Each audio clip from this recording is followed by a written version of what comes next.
Hello everyone, welcome to our channel. आज की video में हम अंतर्राष्ट्रीय परिदृश्य देखेंगे। लास्ट क्लास में हमने क्या है 15th क्लास में किसके बारे में देखा था, राष्ट्रीय परिदृश्य पूरा देख लिए। तो आज से हम अंतर्राष्ट्रीय इंटरनेशनल न्यूज़ देखेंगे, इंटरनेशनल करंट अफेयर्स के बारे में बात करेंगे। तो पहले सेट में देखेंगे हम अंतर्राष्ट्रीय संबंध कि विभिन्न देशों के साथ हमारे क्या क्या संबंध रहे हैं। पहला है भारत और नाइजीरिया के संबंध। तो प्रधानमंत्री नरेंद्र मोदी जी कहाँ गए? नाइजीरिया गए। अब देखिए पूरी चीज़ें तो याद नहीं रखनी है कि किस बस में घूमे, कहाँ, कैसे, क्या क्या, जो मेन बातें हैं वो देखनी है। सबसे पहले आपको नाइजीरिया दिखा देते हैं कि नाइजीरिया है कहाँ। नाइजीरिया अफ्रीका में है। ये क्या है? अफ्रीका कॉन्टिनेंट है। तो अफ्रीका कॉन्टिनेंट में ये इक्वेटर है, विषुवत रेखा 0 डिग्री के ऊपर कौन सा देश है? ये नाइजीरिया है। जो ये सर्कल में आ रहा है ये नाइजीरिया देश है। ठीक है, तो ध्यान रखना है। आसपास इसके माली है, नाइजर है, चाड है। ठीक, ये देश हैं। अब नाइजीरिया की अगर बात करें तो पॉपुलेशन के मामले में ये टॉप 10 में आता है। ताज़ा रैंकिंग के हिसाब से 6th मोस्ट पॉपुलस कंट्री है। कौन सा?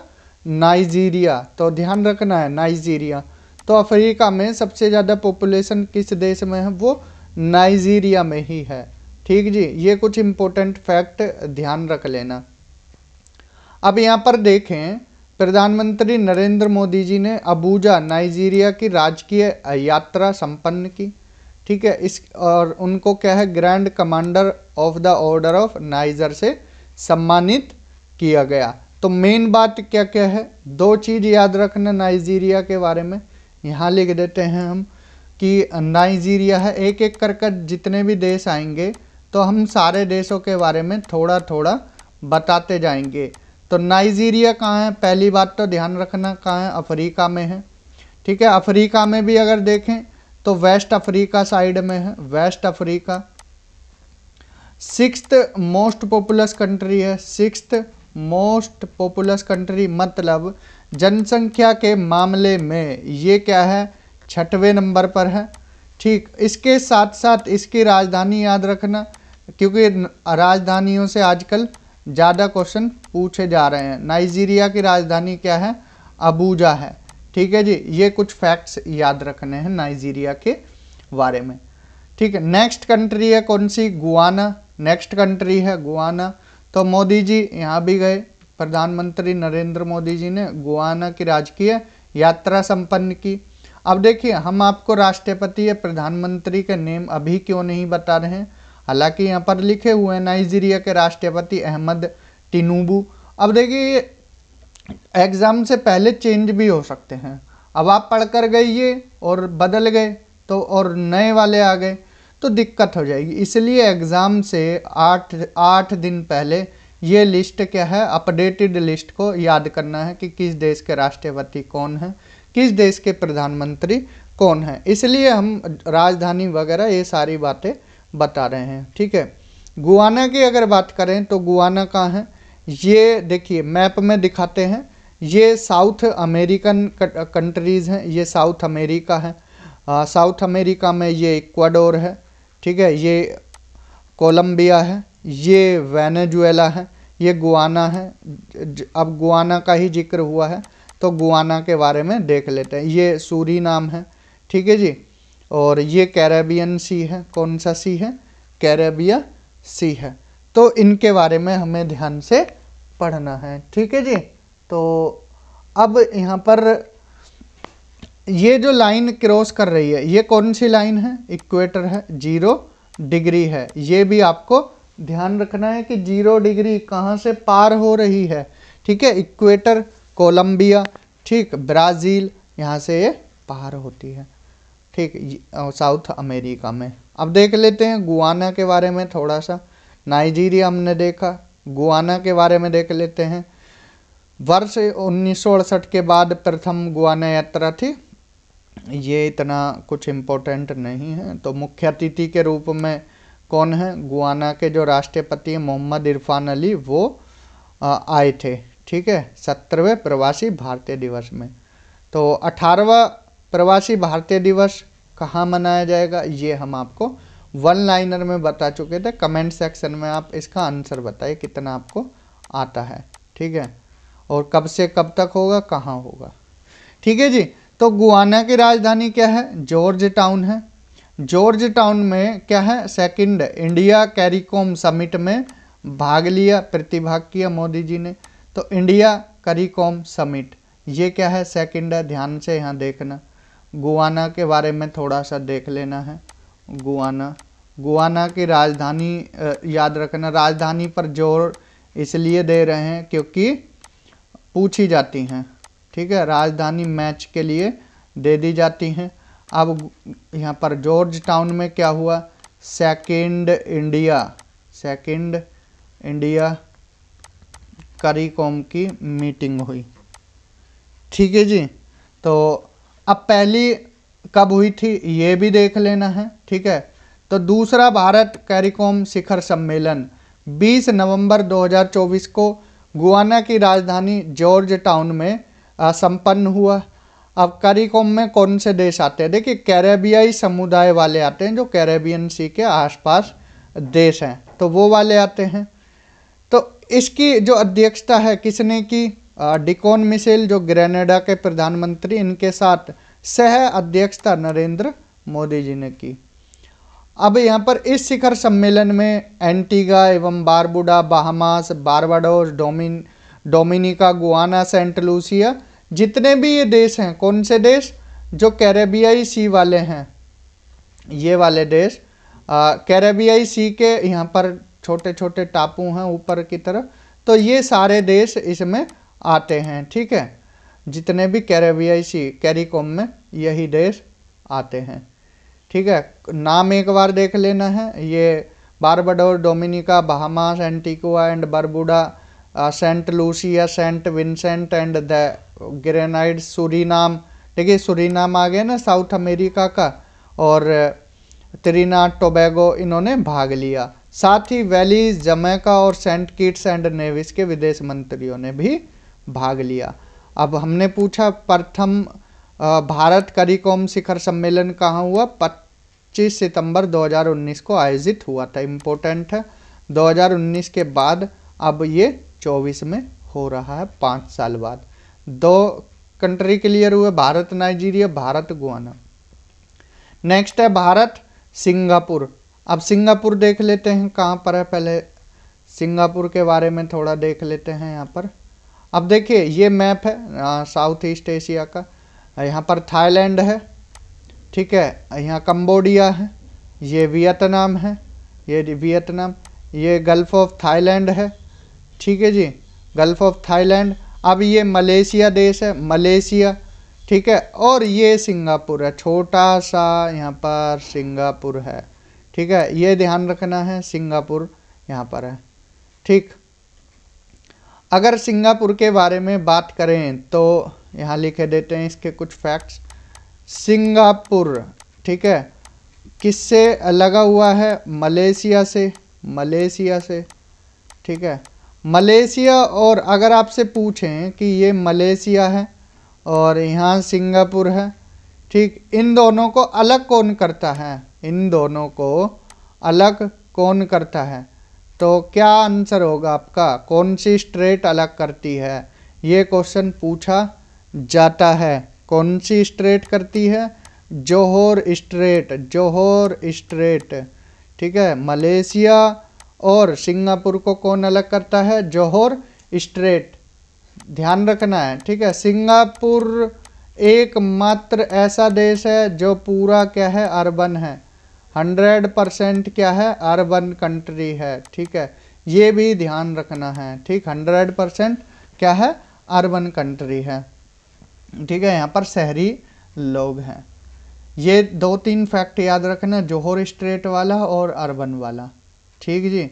मैप में अगर दिखाते हैं आपको कि जोहोर स्ट्रेट कहाँ है, ये मलेशिया है, ये सिंगापुर है, तो इसके बीच में क्या है, जोहोर स्ट्रेट है, ठीक है, इन दोनों के बीच में। चलते हैं आगे, अब देख लेते हैं कुछ और फैक्ट भी इसमें हों। जो सिंगापुर वाले हैं। तो 5वीं सिंगापुर यात्रा थी ये। बाकी बातें इतनी इम्पोर्टेंट नहीं है, ठीक है। 4 समझौता ज्ञापन हुए। डिजिटल प्रौद्योगिकी के क्षेत्र में सहयोग पर MOU, शैक्षिक सहयोग और कौशल विकास, स्वास्थ्य और चिकित्सा, Bharat Singapore semiconductor ecosystem partnership पर MOU हुआ, ठीक है। तो ये चीज़ें याद रखनी है। सिंगापुर आसियान में भारत का सबसे बड़ा व्यापारिक भागीदार है और प्रत्यक्ष विदेशी निवेश का एक प्रमुख स्रोत है। तो ये याद रखना, भारत का सबसे बड़ा व्यापारिक भागीदार आसियान में कौन है? सिंगापुर है, ठीक। आगे चलते हैं, अब कुछ और फैक्ट देख लेते हैं, ठीक। तो यहाँ पर यही है, सेमीकॉन इंडिया नामक प्रदर्शनी में भाग लेने के लिए सिंगापुर की कंपनियों को आमंत्रित किया मोदी जी ने। इस यात्रा के दौरान प्रधानमंत्री जी ने भारत का पहला तिरुवल्लुवर सांस्कृतिक केंद्र सिंगापुर में खोलने की डिक्लेरेशन की, ठीक है। संत तिरुवल्लुवर ने तिरुकुरुल नामक काव्य की रचना की थी। तो ये कुछ फैक्ट्स ध्यान में रखने। नेक्स्ट है भारत ब्रुनेई दारुसलाम, ठीक है। भारत ब्रुनेई। अब देखिए ब्रुनेई कहाँ है, पहले तो आपको ये पता होना चाहिए कि किस कॉन्टिनेंट में, एशिया में है। फिर एशिया के बाद कौन से पार्ट में है? साउथ ईस्ट एशिया में है। साउथ ईस्ट एशिया में भी कहाँ है, अब दिखाते हैं आपको। देखिए ये थाईलैंड है, वियतनाम है, मलेशिया है। यहाँ हमने दिखाया था सिंगापुर है, मलेशिया, सिंगापुर है। जोहर स्ट्रेट बताई, ये मलेशिया का पार्ट, ये मलेशिया है, ये भी मलेशिया है। क्या है? ये भी मलेशिया है।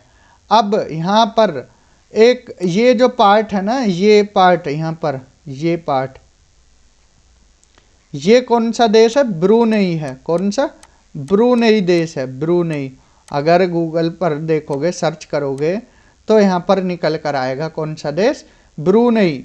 नीचे इंडोनेशिया हुआ, ये मलेशिया हुआ, ये ब्रुनेई हुआ। एक बड़ा टापू सा बना हुआ है जो मैप में देखोगे, इसमें ही 3 देश हैं, इंडोनेशिया, मलेशिया, ब्रुनेई, ठीक जी। तो यहाँ है ब्रुनेई। अब ब्रुनेई के बारे में देख लेते हैं कुछ इंपॉर्टेंट बातें। पहले तो ब्रुनेई की राजधानी याद रखना, बंदर शेरी है। क्या है ब्रुनेई की राजधानी? बंदर शेरी बागवान, बंदर शेरी बागवान है, राजधानियाँ आती हैं, ठीक। तो ये क्या है? प्रधानमंत्री जी की ब्रुनेई की पहली द्विपक्षीय यात्रा थी। 40वीं वर्षगांठ, स्टेट विजिट, आसियान का सदस्य है, ठीक है। कौन? ब्रुनेई। और नाम याद रखना है, जो सुल्तान है और जो प्रधानमंत्री राष्ट्रपति हैं वो नाम याद रखना। वैसे यहाँ सुल्तान हाजी हसनल बोलकिया के निमंत्रण पर गए थे प्रधानमंत्री जी, ठीक। एक क्या है यहाँ पर दोनों नेताओं के बीच में क्या हुआ? बंदर शेरी से चेन्नई के बीच सीधी उड़ान प्रारंभ करने की वो डिक्लेरेशन हुई है। इसका स्वागत दोनों देशों ने किया है। नेक्स्ट है भारत यूक्रेन, ठीक है। पहले आपको यूक्रेन दिखा देते हैं, फिर बाकी बातें करते हैं, ठीक है। पहले यूक्रेन दिखाते हैं, ठीक है। ये क्या है? यूक्रेन है। कौन से सी से लगा हुआ है? ब्लैक सी से, ठीक है। ये ब्लैक सी से लगा हुआ है। इस भाग को लेकर देखिए, कौन से भाग को लेकर लड़ाई होती है? इस वाले भाग को लेकर। इस भाग को कौन सा नाम से जाना जाता है? इसको क्रीमिया के नाम से जाना जाता है। रशिया, जो रूस है, ये रूस और यूक्रेन का इसी पार्ट को लेकर युद्ध रहता है, ठीक है। इसी पार्ट को लेकर युद्ध रहता है। क्यों? रशिया बोलता है क्रीमिया उसका पार्ट है और ये यूक्रेन का है, ठीक है। इसी को लेकर बवालबाजी रहती है, ठीक है। अभी कल ही फिर से मिसाइलें दाग दी गई हैं यूक्रेन पर। तो इन देशों के बीच में अभी भी क्या है? समझौता नहीं हुआ है। अभी भी यहाँ पर क्या है? मामला गड़बड़ है।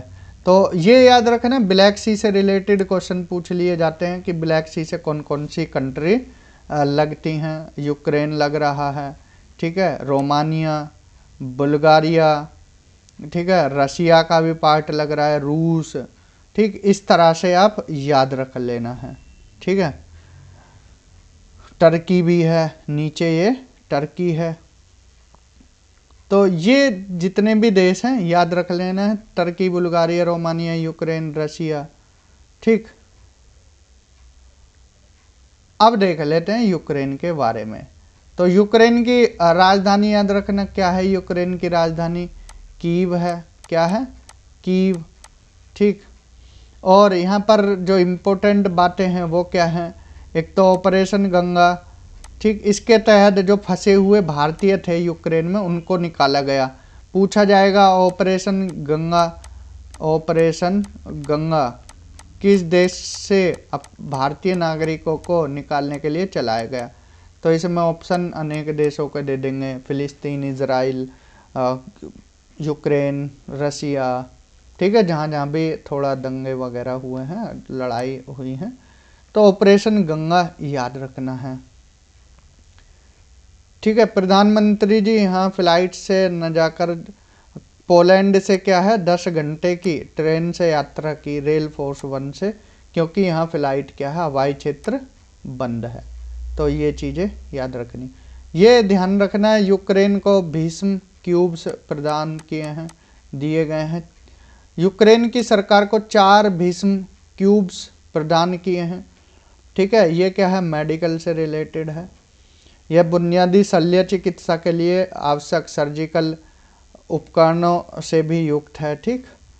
इसमें क्या है? भीष्म क्यूब्स सीमित मात्रा में स्वयं विद्युत एवं ऑक्सीजन उत्पन्न करने में भी सक्षम है, ठीक है। ब्रुनेई देख लिया हमने, और कौन सा देश देखा? यूक्रेन देख लिया, ये यूक्रेन है। यहाँ थोड़ा ये ब्लर हो गया है पिक्चर, बाकी हमने ऊपर दिखा दिया था, यूक्रेन है और ब्लैक सी है, ठीक। नेक्स्ट देखते हैं, भीष्म के बारे में हमने बता दिया, ठीक है। अब देख लेते हैं यहाँ आरोग्य मैत्री परियोजना भी ध्यान रखना है। जनवरी 2023 में voice of global south summit के दौरान प्रधानमंत्री नरेंद्र मोदी जी ने आरोग्य मैत्री परियोजना की डिक्लेरेशन की। इसमें क्या है? जो प्राकृतिक आपदाओं या मानवीय संकट से प्रभावित विकासशील देश हैं उनको चिकित्सा आपूर्ति प्रदान करना उद्देश्य है आरोग्य मैत्री। नेक्स्ट कंट्री है भारत, पोलैंड, ठीक है। पोलैंड के बारे में याद रखना, ये पोलैंड है, कहाँ है? ये रहा पोलैंड, ठीक है। इसके आसपास और देश देखना, जर्मनी है, चेक रिपब्लिक है, स्लोवाकिया है, बेलारूस है, लिथुआनिया है, ठीक है। ये पोलैंड है, ये पोलैंड है। ऊपर क्या है? बाल्टिक सी है। ये कौन सा सी है? बाल्टिक सी। ये डेनमार्क है, ठीक है, डेनमार्क का हिस्सा है। ये ध्यान रखना है। पोलैंड आपने देखा। अब यहाँ अब इसके बारे में थोड़ा सा देख लेते हैं। पोलैंड की राजधानी याद रखनी है, पोलैंड की राजधानी वारसा है, वारसा, ठीक है। अब यहाँ पर देखिए, ये इनसे पहले प्रधानमंत्री नरेंद्र मोदी जी से पहले मोरारजी देसाई गए। ये चीज़ें वैसे पूछेंगे नहीं, बाकी कुछ नाम याद रखना। डोबरी महाराज मेमोरियल पर गए प्रधानमंत्री जी। तो इम्पोर्टेंट बातें तो कुछ ज़्यादा नहीं है, श्रद्धांजलि अर्पित की कोल्हापुर मेमोरियल पर जाकर, ठीक। नेक्स्ट है भारत मलेशिया, भारत और मलेशिया। पहले तो मलेशिया दिखा देते हैं आपको कि मलेशिया है कहाँ। ये मलेशिया है, जैसा कि हमने पहले भी बताया जब सिंगापुर बता रहे थे। तो मलेशिया 2 पार्ट में डिवाइडेड है, एक पार्ट ये, एक पार्ट ये, ठीक है। यहाँ इंडोनेशिया से लगा हुआ है, यहाँ थाईलैंड से है, ठीक है। और बाकी तो गल्फ ऑफ थाईलैंड है, ठीक। और अगर पूछें इक्वेटर से नीचे है या ऊपर है मलेशिया, तो इक्वेटर से ऊपर है, ठीक है जी, इक्वेटर से ऊपर है मलेशिया देश। तो अब मलेशिया के बारे में कुछ फैक्ट्स देख लेते हैं। पहले तो मलेशिया की राजधानी याद रखना, राजधानी इंपॉर्टेंट है, कुआलालंपुर, कुआलालंपुर, कुआलालंपुर है। ठीक है जी, ये ध्यान रखना है। अब यहाँ पर मलेशिया के प्रधानमंत्री दातो सरी अनवर बिन इब्राहिम, ये तो दक्षिण एशियाई देश की पहली यात्रा थी मलेशिया के प्रधानमंत्री के रूप में। ठीक, मतलब वो भारत आए थे। मलेशिया के जो प्रधानमंत्री हैं, भारत मलेशिया व्यापक रणनीति साझेदारी, 2 लाख मेट्रिक टन गैर बासमती सफ़ेद चावल आवंटन की डिक्लेरेशन की है ये। ठीक है, इतना तो आपसे पूछेंगे भी नहीं है एग्ज़ाम में कि कौन से चावल कितने टन।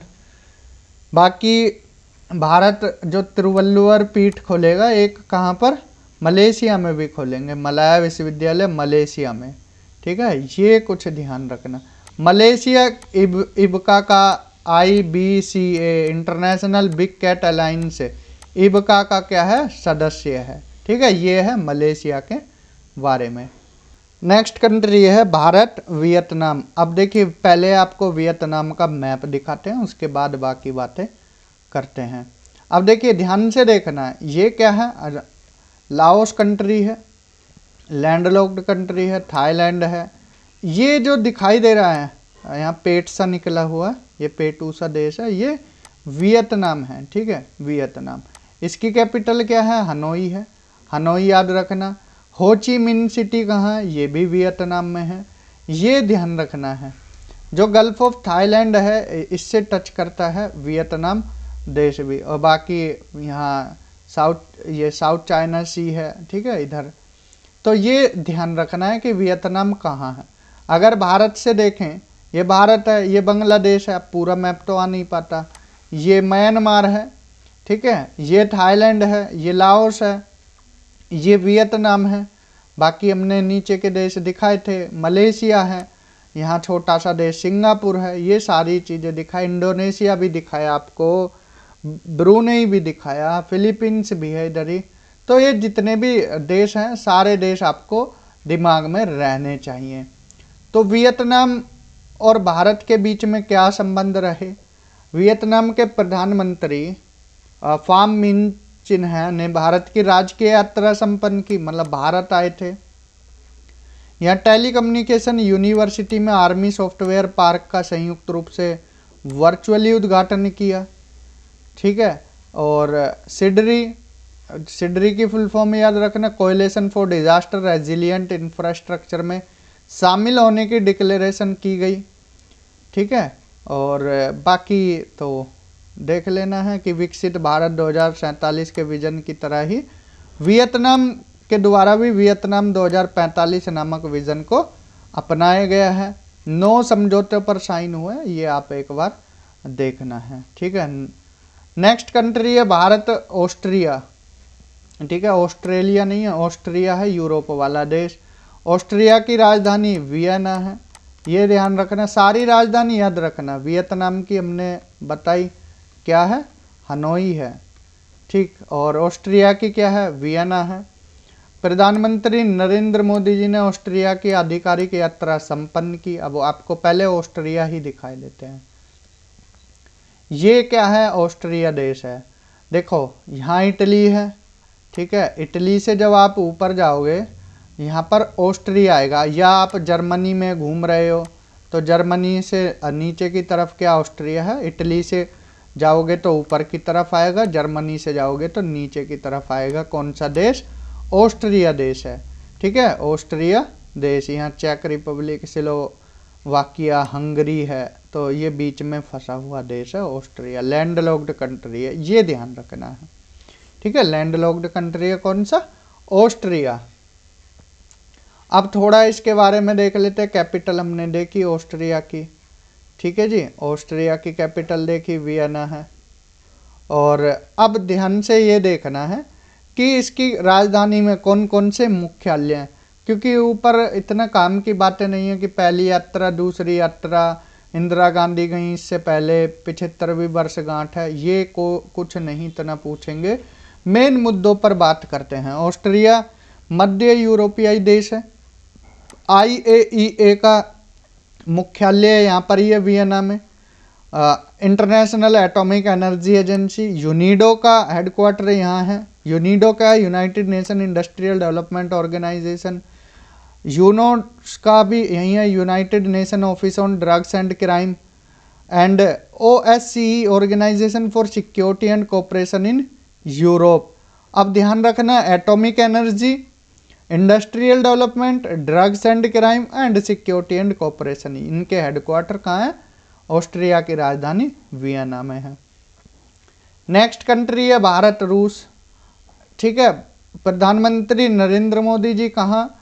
मॉस्को रूस की यात्रा संपन्न की उन्होंने। ये 22वां भारत रूस शिखर सम्मेलन था, तो ये इतना काम का नहीं है। चेन्नई व्लादिवोस्टक समुद्री गलियारा, ये इम्पोर्टेंट है। ठीक है, चेन्नई व्लादिवोस्टक मैरीटाइम कॉरिडोर को कार्यान्वित करने के लिए सक्रिय रूप से कार्य करने हेतु तत्पर हैं। ठीक है, तो यहाँ पर जितने बंदरगाह हैं, स्थित बंदरगाहों को आपस में संबद्ध करने की अपनी मंशा की डिक्लेरेशन की है। अब दिखा देते हैं रशिया कहाँ है। ठीक है, ऑस्ट्रिया दिखाया, रशिया ये रहा। ये क्या है? रशिया है। क्षेत्रफल के मामले में सबसे बड़ा, दुनिया का सबसे बड़ा देश है। दुनिया का सबसे बड़ा देश कौन सा है क्षेत्रफल में? रूस, रशिया है। इसकी कैपिटल क्या है? रूस की कैपिटल मॉस्को है। क्या है? मॉस्को। ठीक है, ये याद रखना है। ये 2 महाद्वीप में आता है, एशिया महाद्वीप में भी और यूरोप महाद्वीप में भी। दोनों महाद्वीप में आता है, एशिया में भी यूरोप में भी। कौन सा पर्वत अलग करता है एशिया और यूरोप को? यूराल पर्वत। कौन सा पर्वत? यूराल माउंटेन इनको अलग करता है। ठीक है, ये कुछ इंपॉर्टेंट बातें आपको याद रखनी है। ठीक, तो रशिया के बारे में हमने देखा, समझ आया यहाँ पर, और कुछ फैक्ट तो नहीं बचे इसमें। ठीक, अब चलते हैं नेक्स्ट कंट्री की तरफ। नेक्स्ट कंट्री है हमारे यहाँ पर, कुछ और फैक्ट हों तो रूस के बारे में देख लेने हैं। यहाँ पर INS international north south transport corridor. ठीक, और माल यहाँ पर लगभग 40 दिनों से घटकर लगभग 24 दिनों में संभव हो सकेगा माल परिवहन। ठीक है, उससे रिलेटेड है। 9 समझौतों पर साइन हुए हैं। रूस का सर्वोच्च राजकीय पुरस्कार ये देखना, Russia highest state award the order of Saint Andrew the apostle. ये इम्पोर्टेंट है क्योंकि इसमें कंट्री का नाम कहीं दूर दूर तक नहीं है। ऐसे क्वेश्चन पूछ लिए जाते हैं कि किस कंट्री ने प्रधानमंत्री नरेंद्र मोदी जी को दिया, तो कौन सा है? The order of Saint Andrew the apostle. ये रूस के द्वारा दिया गया है। ठीक है, सम्मानित किया गया है। रूस में 2 नए भारतीय वाणिज्य दूतावास। ठीक है, 2 नए दूतावास यहाँ पर खुलेंगे। कहाँ कहाँ? एक कजान में, एक येकातेरिनबर्ग में। ठीक है, नेक्स्ट है भारत ग्रीस। नेक्स्ट कंट्री कौन सी है? ग्रीस है। तो हम पढ़ते हैं, ग्रीक जोग्राफर भी पढ़ते हैं जोग्राफी में, तो ग्रीक कंट्री का अपना ही योगदान है। देखते हैं ग्रीक कहाँ है। ठीक है, ये ग्रीस कंट्री है। किस कंट्री के यहाँ पर आता है? पड़ोसी देश अल्बानिया है, नॉर्थ मैसिडोनिया है, इसके एक तरफ आयोनियन सी है। ठीक है, ग्रीस के एक तरफ एजियन सी है, एजियन सी, एक तरफ आयोनियन सी है। ये ध्यान रखना है। तो इसकी लोकेशन इस तरह से है। ठीक है, नेक्स्ट यहाँ ग्रीस ही है। ये देखिए, ये ग्रीस है, ब्लर हो गया है पिक्चर। इधर एजियन सी है और इधर आयोनियन सी है। ठीक जी, अब थोड़ा ग्रीस के बारे में देख लेते हैं। ग्रीस की कैपिटल एथेंस है, एथेंस। ठीक है, इसकी कैपिटल याद रखनी है। ग्रीस की कैपिटल क्या है? एथेंस है। तो बाकी समझौतों पर साइन हुए हैं। थीम क्या रही? Chaturanga, conflict, contest and corporate create. ये ध्यान रखना है theme.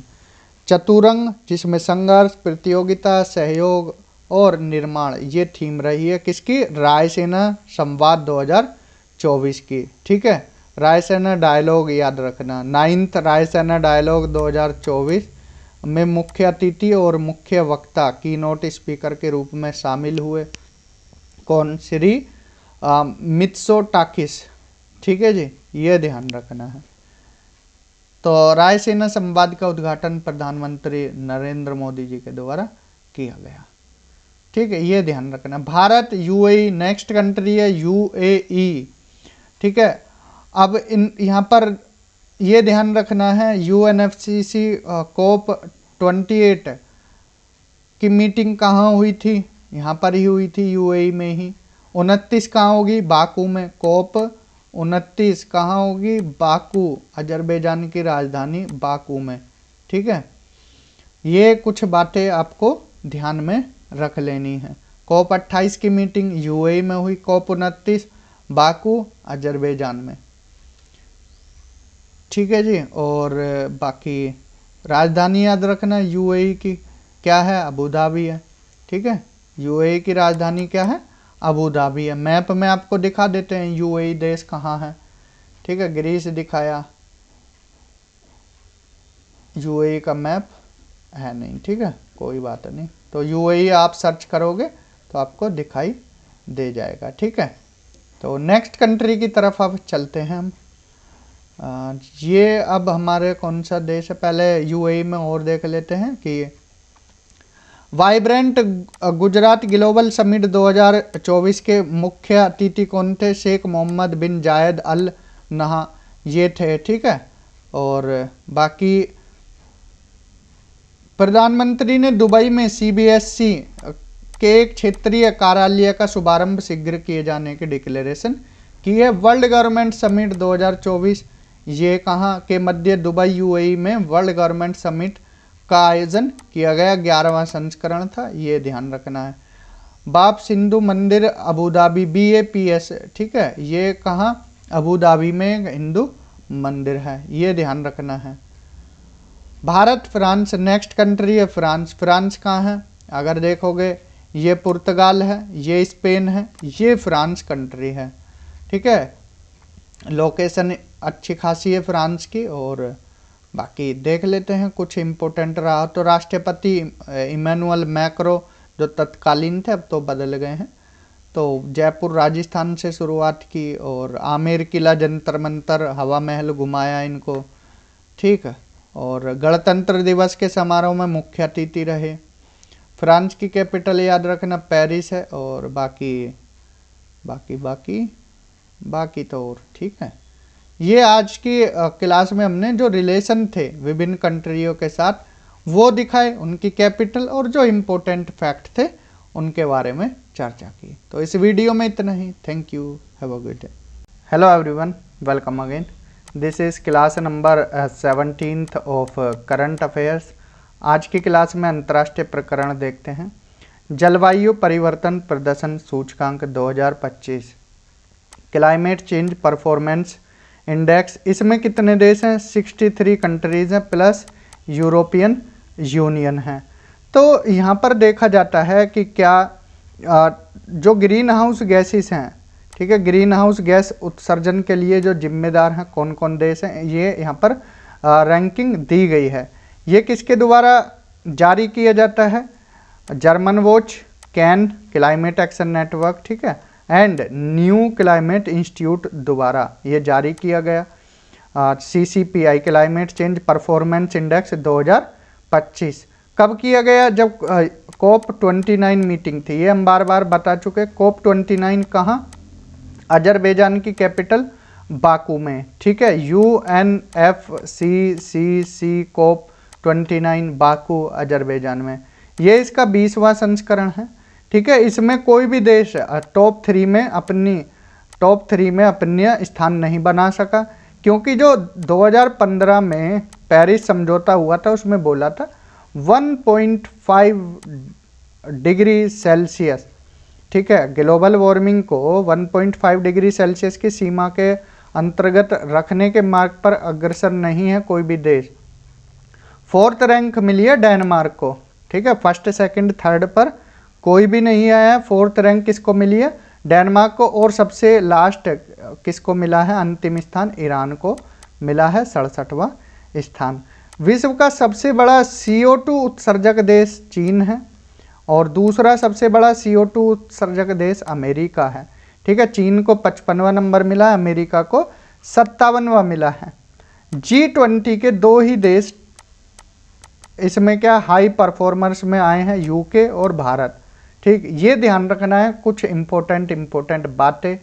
Climate change performance index किसके द्वारा जारी किया जाता है, ये देखना है। टॉप रैंक देखनी है किस किस की है, और भारत की रैंक जरूर देखनी है। CCPI के घटक, ठीक है, 4 श्रेणियां हैं जिसमें ग्रीन हाउस गैस का 40% होता है, नवीनीकरण ऊर्जा का 20%, ऊर्जा उपयोग का 20% एंड जलवायु नीति का 20% होता है। इसके बेस पर ही ये रैंकिंग दी जाती है। शीर्ष देश में जैसा कि हम बताए टॉप 3 में कोई नहीं आया। 4th rank Denmark, 5th Netherlands, 6th UK. बस इतना ही याद रखना है, इसके अलावा और ज़्यादा याद नहीं रखने हैं। ठीक है, लास्ट में कौन रहा है, ईरान रहा है, सऊदी अरब रहा है और UAE रहा है। ये 3 देशों को भी ध्यान रखना है लास्ट के। बाकी इसको कोई ना भी याद रखो, कोई ज़रूरी नहीं है। सूचकांक में भारत का स्थान 10वां रहा है, ये इंपॉर्टेंट है। भारत का स्थान क्या रहा है, 10वां रहा है। 2024 में भारत की रैंक 7वीं थी। ठीक, तो इतना याद रखना है। भारत का प्रदर्शन ये इतना नहीं पूछेंगे, ठीक है, क्योंकि 5 ही क्वेश्चन आएंगे आपके करंट अफेयर्स में, UPSC स्टैंड प्रोफेसर में, तो इतना ज़्यादा डीपली नहीं जाएंगे। ठीक है, QS एशिया यूनिवर्सिटी रैंकिंग 2025। ठीक है, यहाँ पर रैंकिंग दी गई है यूनिवर्सिटीज़ की। ठीक, लेकिन ये एशिया की है। ठीक है, वर्ल्ड लेवल पर नहीं है। सिर्फ इसमें कौन है, एशिया की यूनिवर्सिटी शामिल है। अब देखिए यहाँ पर प्रत्येक वर्ष जारी किया जाता है, 17वां संस्करण है और सर्वाधिक इस बार भारत के विश्वविद्यालय शामिल हैं। और देख लेते हैं किसको क्या रैंक मिली है। क्विकरली साइमंड्स जो ब्रिटिश कंपनी है ये प्रकाशित करती है, ये भी ध्यान रखना है। ठीक है, और यहाँ पर पैकिंग यूनिवर्सिटी एशिया का सबसे टॉप पर रहा है, पैकिंग यूनिवर्सिटी। दूसरे पे हांगकांग विश्वविद्यालय, तीसरे पर नेशनल यूनिवर्सिटी ऑफ सिंगापुर रहा है। ठीक है जी। भारत के अगर देखें तो शीर्ष 100 में जो भारत की तरफ से पहला स्थान तो रहा, लेकिन एशिया में कौन सा स्थान रहा, 44वां IIT दिल्ली का रहा है। ठीक है, 48वें स्थान पर IIT बॉम्बे रही है। भारत जैसा कि अग्रसर हो रहा है प्रगति के रास्ते पर, लेकिन शिक्षा में यहाँ पर अभी भी रैंकिंग बहुत पीछे है। ठीक है जी, और यहाँ पर देख लेते हैं, बाकी इतना ही याद रखना है। टॉप पर कौन है, पैकिंग विश्वविद्यालय, और भारत की तरफ से कौन है, IIT दिल्ली 44वें स्थान पर। देश की 10 सबसे बड़ी अर्थव्यवस्थाएं 2024, top 10 largest economies in the world in 2024। वर्ष 2024 में GDP के संदर्भ में संयुक्त राज्य अमेरिका शीर्ष पर है, फिर चीन, जर्मनी, जापान, भारत का स्थान 5वां है। ठीक है, ध्यान से देखना है। US टॉप पर रहा, GDP बढ़ती है इसकी 2.8% वार्षिक GDP। चीन दूसरे पर रहा है, ट्रिलियन में अगर देखें तो 29.17 US की, 18.27 चीन की है, जर्मनी की 4.71, जापान की 4.04, भारत की 3.89। GDP के मामले में इस तरह से आप याद रखना। ट्रिलियन के मामले में भी भारत यहाँ कौन से नंबर पर है, 5वें नंबर पर है। ठीक है, पर प्रति व्यक्ति GDP में देखें तो प्रति व्यक्ति में अगर देखें तो जापान सबसे ऊपर है, सॉरी ये USA, फिर जापान रहेगा, इसके बाद USA, जर्मनी, जापान। ठीक है, थोड़ा कन्फ्यूज़न हो गई थी, ये 3rd पर रहेगा, 4th चाइना, और भारत GDP के मामले में 5वें नंबर पर है। ठीक है, ये चीज़ें आपको ध्यान रखनी है। ठीक है जी। नेक्स्ट है वर्ल्ड गिविंग इंडेक्स 2024। ये उदारता के मामले में है, कौन देश कितना ज़्यादा डोनेट करता है, गिव करता है। वर्ल्ड गिविंग इंडेक्स 2024, ठीक है, ये चैरिटीज़ एड फाउंडेशन द्वारा जारी किया गया। इसमें रिपोर्ट के अनुसार 142 देश शामिल थे और इंडोनेशिया विश्व का सर्वाधिक उदार देश है। भारत का स्थान 26वां है। ठीक है, इंडोनेशिया, केनिया, सिंगापुर टॉप पर है। अंतिम 4 देश में पोलैंड, जापान, कंबोडिया और लिथुआनिया है। ठीक है जी। Rule of law index 2024, World Justice Project, ठीक है, ने जारी किया है रूल ऑफ लॉ इंडेक्स 2024, ठीक है। ध्यान रखना है कि रिपोर्ट को कौन देता है, rule of law index 2024 World Justice project द्वारा जारी किया गया। 142 देशों और उनके जो क्षेत्राधिकार हैं उन ये यहाँ पर जारी किया गया है सूचकांक। लगातार 7वें वर्ष गिरावट दर्ज की गई है, विश्व स्तर पर कानून के शासन में गिरावट दर्ज की गई है। भारत का स्थान 79वां है, बस ये ध्यान रखना है, ये मेन बात है, भारत का स्थान 79वां है और टॉप पर डेनमार्क, नॉर्वे और फिनलैंड रहे हैं, ठीक है। डेनमार्क, नॉर्वे, फिनलैंड, तो ये संकेतक हैं और बाकी पूछा तो जाना नहीं चाहिए कि 8 कारक हैं, बस इतना देख लेना है, एक नज़र इन पर दौड़ा लीजिए, 8 कारक, ठीक है। रूल ऑफ लॉ की यहाँ डिफाइन दी गई है।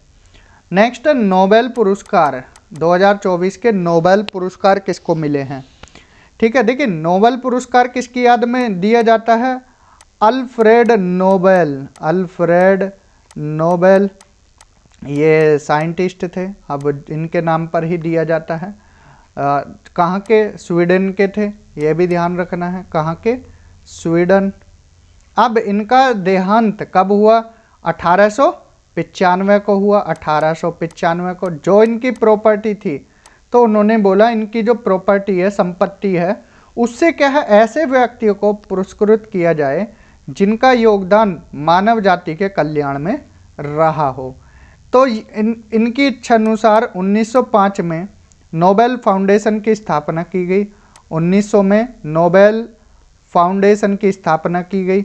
1901 से अवार्ड दिए जाते हैं, 1901 से किन किन क्षेत्रों में दिए जाते थे, देखिए पहले 1901 में किन किन क्षेत्रों में, भौतिकी, रसायन, चिकित्सा, साहित्य और शांति, 5 एरियाज में दिए जाते हैं। ध्यान रखना, पूछे जाते हैं ये, फिजिक्स में, केमिस्ट्री में और मेडिसिन में, लिटरेचर में एंड पीस में। जो अर्थशास्त्र का है वो 1968 में जुड़ा, ठीक है, 1968 में। कौन, इसकी स्थापना स्वेरिजेस रिक्स बैंक, जो कि स्वीडन का केंद्रीय बैंक है, इसने 1968 में की थी। अर्थशास्त्र का नोबेल पुरस्कार पहली बार 1969 में दिया गया, याद रखना, पहली बार 1969 में इकोनॉमी का दिया गया है। अर्थशास्त्र का नोबेल पुरस्कार 2024 में किसको मिला, नाम याद रखना, पूरी कथा याद मत रखना, किसको मिला और किस क्षेत्र में मिला, ये इंपॉर्टेंट है। तो Daron Acemoglu and Simon Johnson and James Robinson, तीनों अमेरिका के हैं, ठीक है, तीनों अमेरिका के हैं। डैरेन एसमोग्लू, ठीक, इनको हाईलाइट कर देते हैं, इम्पोर्टेंट नाम है कि आपको याद रखने हैं, ठीक है। डैरेन एसमोग्लू, इसके बाद साइमन जॉनसन, इसके बाद जेम्स रॉबिन्सन, ये 3 नाम बहुत ज़्यादा इम्पोर्टेंट है, ठीक है जी। किस क्षेत्र में मिला, क्षेत्र भी याद रखना है, ठीक है। डैरेन एसमोग्लू, साइमन जॉनसन और जेम्स रॉबिन्सन किस लिए मिला है, यह पुरस्कार इंस्टीट्यूशंस के गठन और आर्थिक समृद्धि पर उनके प्रभाव से संबंधित शोध के लिए प्रदान किया जाएगा। नाम याद रखना है, एसमोग्लू, जॉनसन, रॉबिन्सन। नेक्स्ट है यहाँ पर नोबेल शांति पुरस्कार, ठीक है। नोबेल शांति पुरस्कार ये निहोन हिंडाकियो, ये एक संस्था है या संगठन है, कहाँ का, जापान का। देखिए आपको पता होगा 1945 में जापान में के 2 शहर हिरोशिमा और नागासाकी पर परमाणु बम गिराए गए थे। तो जो लोग मृत्यु हो गई थी, जिनकी काफ़ी लोग की डेथ हुई थी, करीब 1.25 लाख के आसपास, और जो 6.5 लाख लोग बच गए थे, उनमें से 6.5 लाख लोगों में से जो अब जिंदे हैं, उन्होंने एक फाउंडेशन बनाया था, निहोन हिंडाकियो। और ये क्या है, परमाणु बम से क्या नुकसान होते हैं, क्या इसका उपयोग किया नहीं किया जाना चाहिए, तो इसको लेकर लोगों का रिव्यू लेता है। तो इसको क्या है, शांति पुरस्कार मिला है। संस्था है निहोन हिंडाकियो, जापान की, ध्यान रखना है, ठीक है। तो यही सब लिखा है। साहित्य के क्षेत्र में नोबेल पुरस्कार दक्षिण कोरिया की हान कांग को प्रदान किया जाएगा। किसको, किनको? हांगकांग को। और दक्षिण कोरिया की दूसरी नागरिक हैं, ठीक है। इससे पहले जो 2000 में तत्कालीन राष्ट्रपति किम डे जुंग को मिला था। अब इनको किसके लिए मिलेगा दक्षिण कोरियाई लेखिका को, तो इनका पुस्तक वगैरह देख लीजिए। हांगकांग को यह पुरस्कार उनके पोइटिक प्रोज के लिए, काव्यात्मक गद्य के लिए प्रदान किया गया है, ठीक है, जिसमें उन्होंने ऐतिहासिक त्रासदियों का सामना करता है और मानव जीवन की नाजुकता को उजागर करता है, जो इनका ये पोइटिक प्रोज है, ठीक है। तो अंतर्राष्ट्रीय स्तर पर उनके उपन्यास द वेजिटेरियन के लिए जाना जाता है, ठीक है। किनको? हांगकांग को, ठीक है, ये ध्यान रखना है। नेक्स्ट है रसायन विज्ञान का नोबेल पुरस्कार, ये डेविड बेकर और Demis Hassabis and John M Jumper तीनों को मिला है, ठीक है जी। ये रसायन केमिस्ट्री के क्षेत्र में तीनों नाम याद रखना। आधी रकम डेविड बेकर को मिलेगी और जो आधी बची हुई है इन दोनों को मिलेगी, ठीक है। तो किस क्षेत्र में इनको मिला है? प्रोटीन से संबंधित उपलब्धियों को मान्यता प्रदान करता है, इस क्षेत्र में इनको मिला है, ठीक है, प्रोटीन के क्षेत्र में। अब यहाँ पर इनके कार्य लिखे गए हैं, थोड़ा आप यहाँ देख लेना है। प्रोटीन के क्षेत्र में प्रोटीन के बारे में थोड़ा जान लीजिए। ये 20 विभिन्न अमीनो एसिड से मिलकर प्रोटीन बना होता है, ठीक है। सेल में जल के बाद प्रोटीन ही ज़्यादा मात्रा में पाया जाता है, ठीक है, अमीनो एसिड का ही स्थान है और यही किसका रूप लेता है? प्रोटीन का, ये ध्यान रखना है। नेक्स्ट है फिजिक्स का किसको मिला है? जॉन जे होपफील्ड को एंड जियोफ्रे ई हिंटन को, ठीक है। ये दोनों नाम भी याद रखना है। इनको किसके क्षेत्र में मिला है? इन वैज्ञानिकों के कार्यों ने एआई और मशीन लर्निंग के क्षेत्र में नींव रखी है, ठीक है, इस क्षेत्र में मिला है, मशीन लर्निंग और एआई के क्षेत्र में, ठीक है। नेक्स्ट कौन से फील्ड की अब बात होगी? अब होगी किसकी? चिकित्सा की। चिकित्सा में 2 लोगों को मिला है, विक्टर एम्ब्रोस अमेरिका और गैरी रूबकुन, ये भी अमेरिका के। इनको किस क्षेत्र में? माइक्रो आरएनए की खोज और पोस्ट ट्रांसक्रिप्शनल जीन रेगुलेशन में इनकी भूमिका के लिए दिया गया है। तो सारे नाम ये याद रखना, एक बार फिर से ऊपर से दिखा देते हैं एक कर। तो पहले हमने बात की किसकी? पहले स्टार्ट की अर्थशास्त्र से, एस मोगलियू, जॉनसन, रॉबिन्सन। फिर इसके बाद शांति में निहोन हिंडाकियो, जो कि एक संगठन है जापान का, ठीक है। इसके बाद साहित्य में मिला है हांगकांग, दक्षिण कोरिया की हैं साहित्य के क्षेत्र में, ठीक है। इनके जो पोइटिक प्रोज हैं उनके लिए, द वेजिटेरियन इनका उपन्यास के लिए इनको जाना जाता है। रसायन के फील्ड में David baker, Hassabis and jumper, baker, Hassabis, jumper तीनों नाम याद रखना है। प्रोटीन से संबंधित हैं, ठीक है। और फिर आते हैं नेक्स्ट भौतिक फिजिक्स के फील्ड में, John J Hopfield and Geoffrey E Hinton. Hopfield Hinton ऐसे याद रख लेना है, HH आ रहे हैं फिजिक्स, ठीक है। और किस क्षेत्र में मिला है? एआई और मशीन लर्निंग के क्षेत्र में। फिर आते हैं नेक्स्ट चिकित्सा के फील्ड में, एम्ब्रोस एंड रूबकुन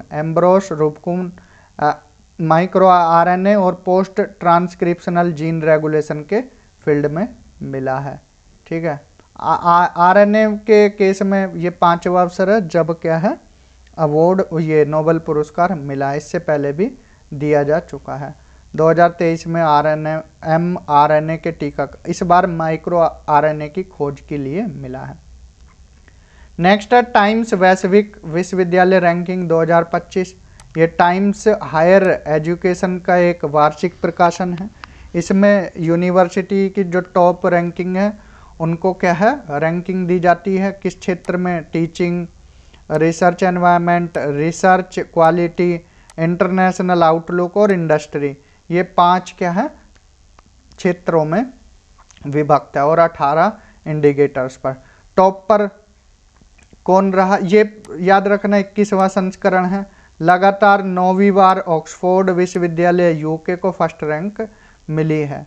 ठीक है, भारत की तरफ से कोई भी शीर्ष 200 की सूची में स्थान प्राप्त नहीं कर सका है। ठीक है जी, तो भारत की तरफ से जो टॉप रहा है वो भारतीय विज्ञान संस्थान IISc बेंगलुरु। ठीक है, इसको 251 से 300वीं कैटेगरी में रखा गया है। ठीक,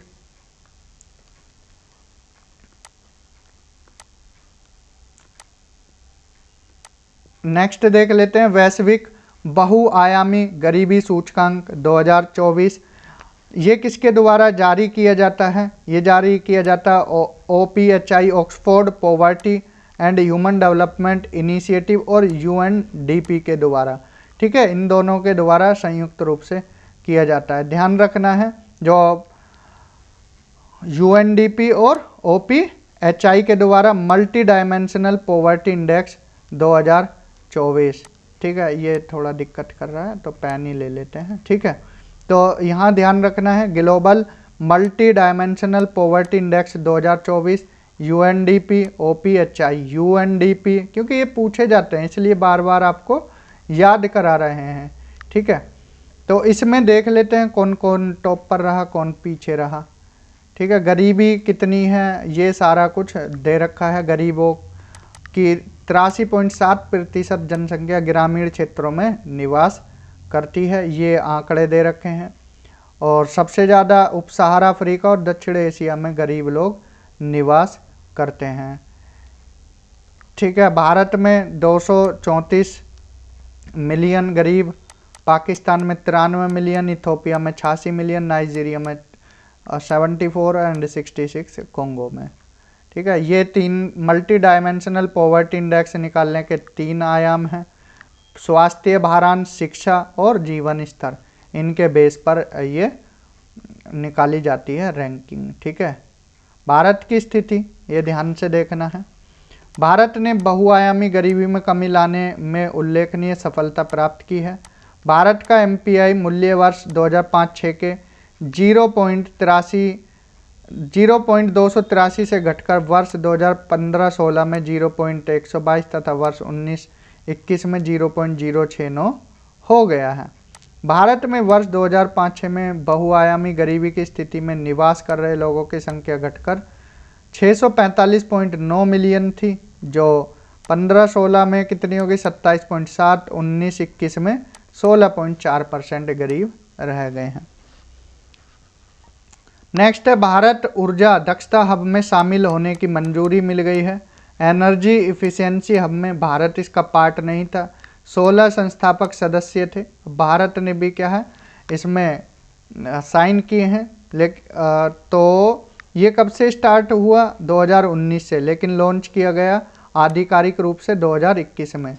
ठीक है, इस हब का सचिवालय IEA की मेजबानी में पेरिस फ्रांस में। ध्यान से याद रखना, एनर्जी एफिशिएंसी हब 2019 में इसकी स्थापना हुई।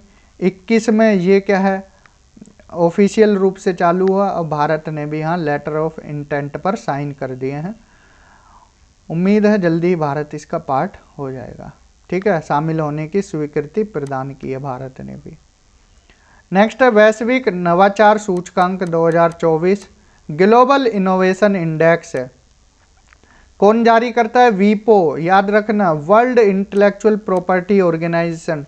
डायरेक्ट पूछा जाता है। ठीक है जी, इसमें सहयोग किस किस का और रहता है? द पोर्टुलेंस इंस्टीट्यूशन का, CII का, the confederation of Indian industry and इसके साथ साथ CNI का, Brazilian national confederation of industry, इनकी भी भूमिका रही है। तो 2024 का सूचकांक जारी किया गया, ये 17वां संस्करण था। इसका शीर्षक unlocking the promise of social entrepreneurship ये रहा है। ठीक है, टॉप कंट्रीज देख लेते हैं। स्विट्जरलैंड को लगातार 14वें वर्ष प्रथम स्थान प्राप्त हुआ है। ठीक है, मोस्ट इनोवेटिव इकोनॉमी है वर्ल्ड की। तो टॉप 3 कंट्री हैं स्विट्जरलैंड, स्वीडन एंड अमेरिका। ठीक, स्विट्जरलैंड, स्वीडन, अमेरिका।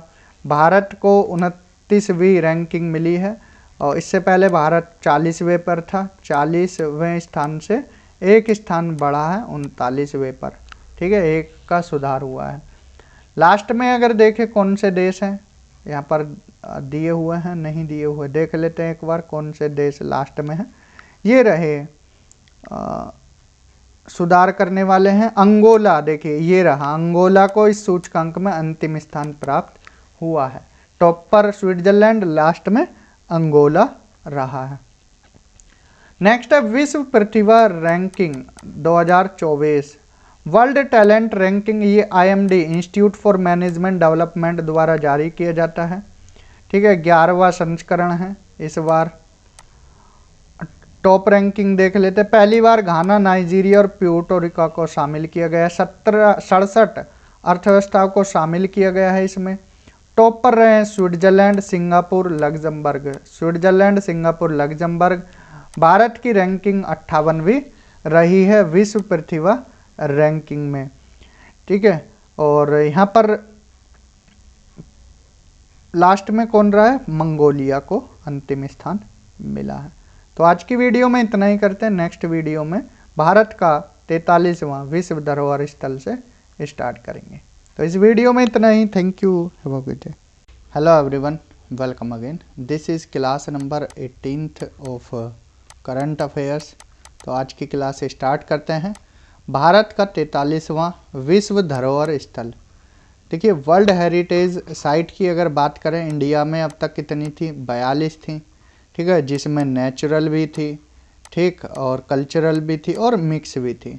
लेकिन एक और जुड़ गई है, अब कितनी हो गई हैं, टोटल 43 हो गई हैं, ठीक है। तो ध्यान से देखना है जो जो पॉइंट हम बताएं। विश्व धरोहर समिति का 46वां सत्र कहाँ हुआ, भारत मंडपम नई दिल्ली में हुआ। पहला अवसर है जब भारत ने विश्व धरोहर समिति के मेजबानी की है, ठीक। तो संस्कृति मंत्रालय ये क्या है, यहाँ पर नोडल एजेंसी के रूप में इसने काम किया है। और इसके साथ साथ आर्कियोलॉजिकल सर्वे ऑफ इंडिया, ठीक है, ये संस्कृति मंत्रालय और आर्कियोलॉजिकल सर्वे ऑफ इंडिया ने यहाँ पर अहम भूमिका निभाई नोडल एजेंसी के रूप में। अब ध्यान से देखने वाली बात यह है कि 43वीं विरासत कौन सी रही, ठीक। तो 43वीं विरासत को हम देख लेते हैं, जो कि कहाँ की जगह है, देखो यहाँ दिखाते हैं।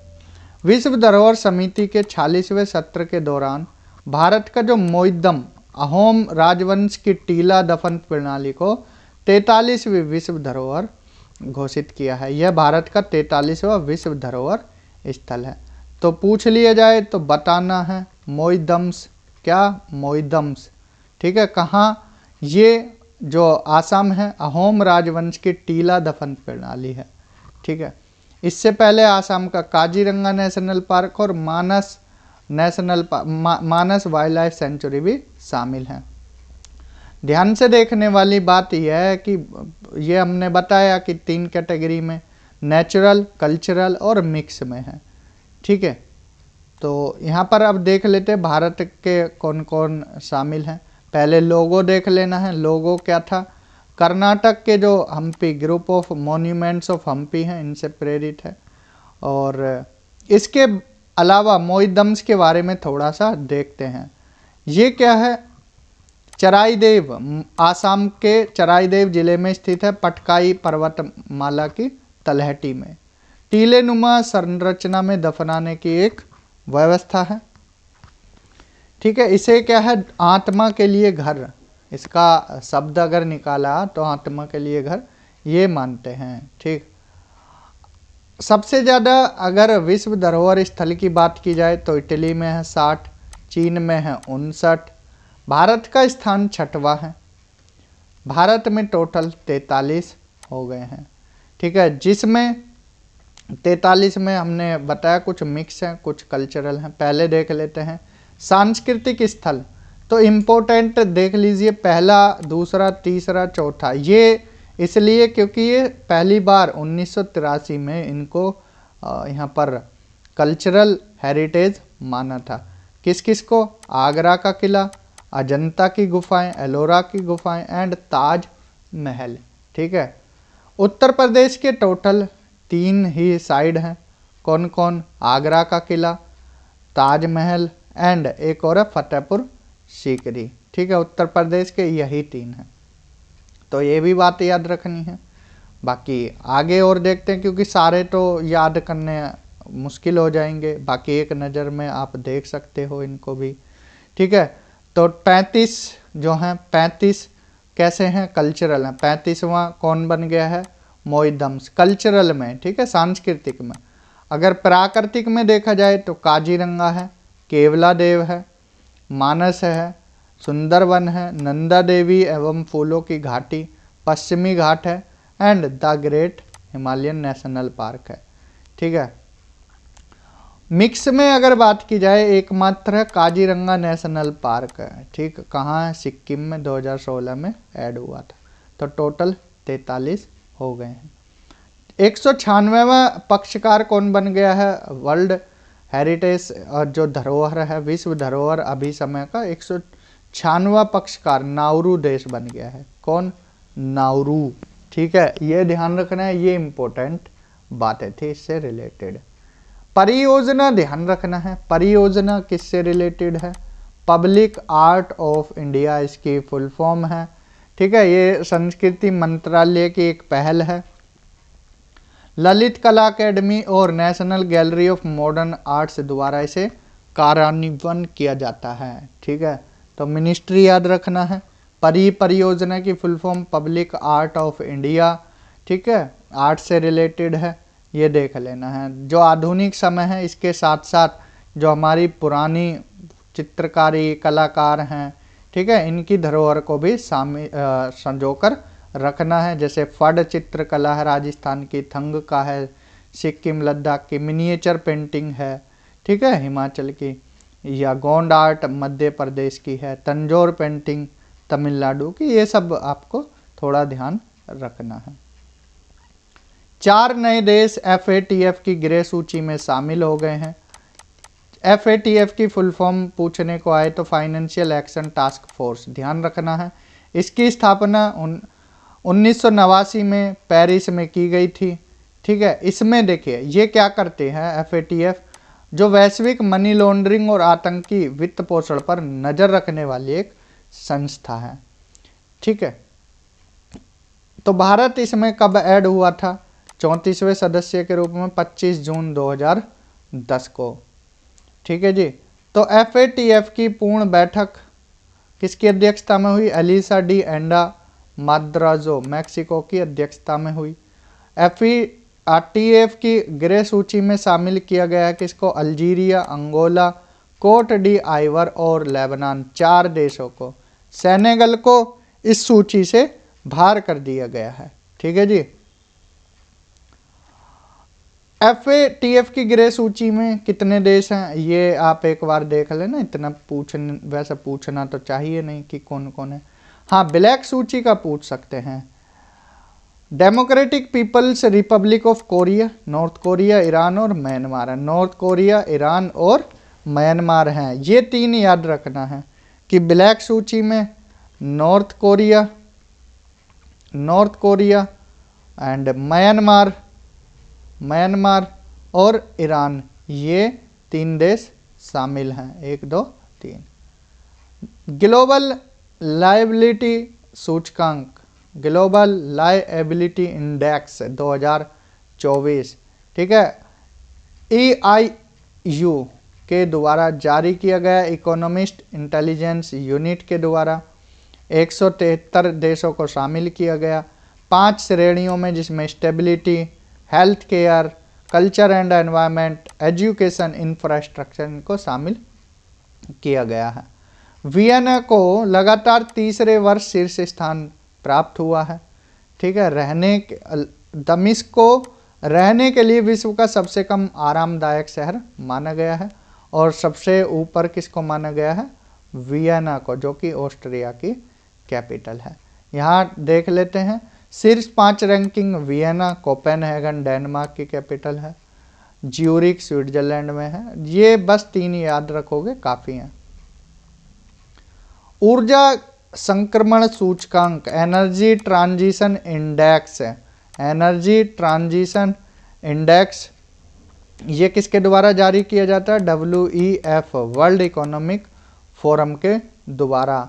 120 देशों की ऊर्जा प्रणालियों के 3 आयामों 3 डायमेंशन पर है, equity, environmental sustainability and energy security.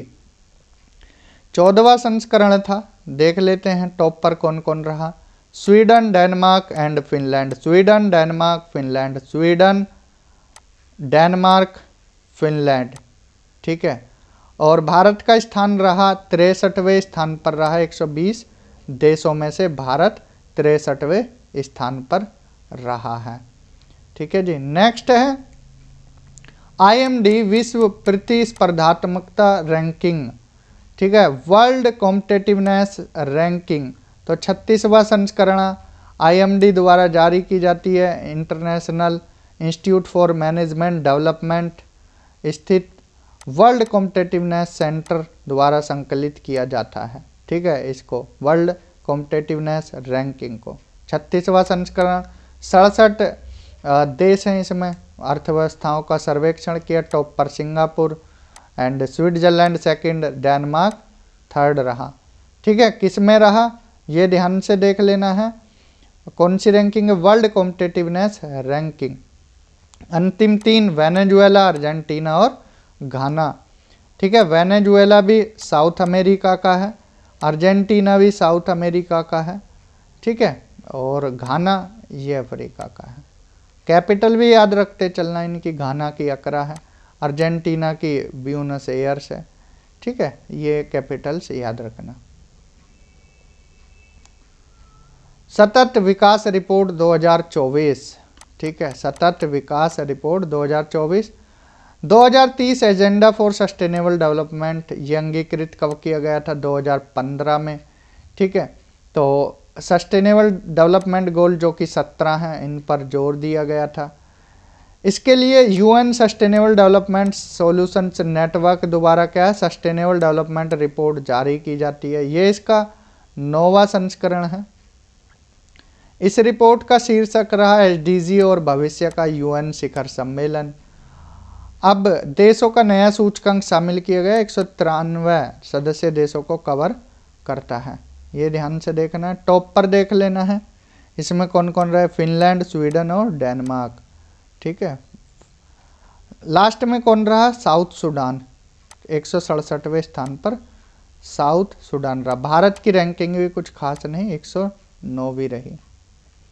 Cost of living city ranking 2024, ठीक है, इसमें बस ये देख लेना कौन जारी करता है। मर्सर द्वारा cost of living city ranking 2024 जारी की गई। ये अमेरिका की एक कंपनी है मर्सर, ध्यान रखना है, ठीक है। इसमें न्यूयॉर्क शहर को बेस सिटी माना है, इससे तुलना कर देखा है बाकी शहरों को।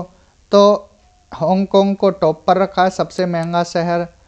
2 सबसे सस्ते रहे, अबूजा और लागोस, ठीक है। नाइजीरिया की कैपिटल क्या है? अबूजा है, वो क्या है? सबसे सस्ते शहरों में रहा, और लागोस भी नाइजीरिया का ही है।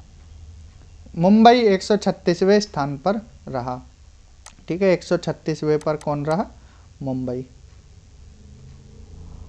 World wide cost of living 2023, ये 23 की एक बार नज़र मार लेना, बाकी इम्पोर्टेंट तो 24 की है, ठीक।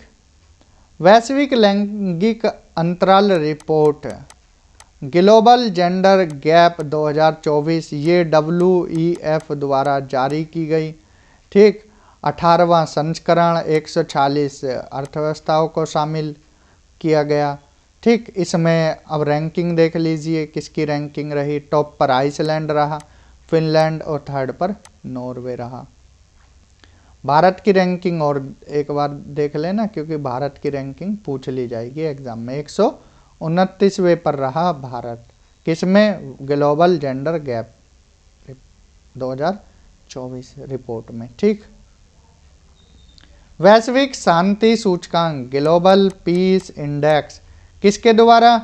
एक थिंक टैंक है, कौन सा?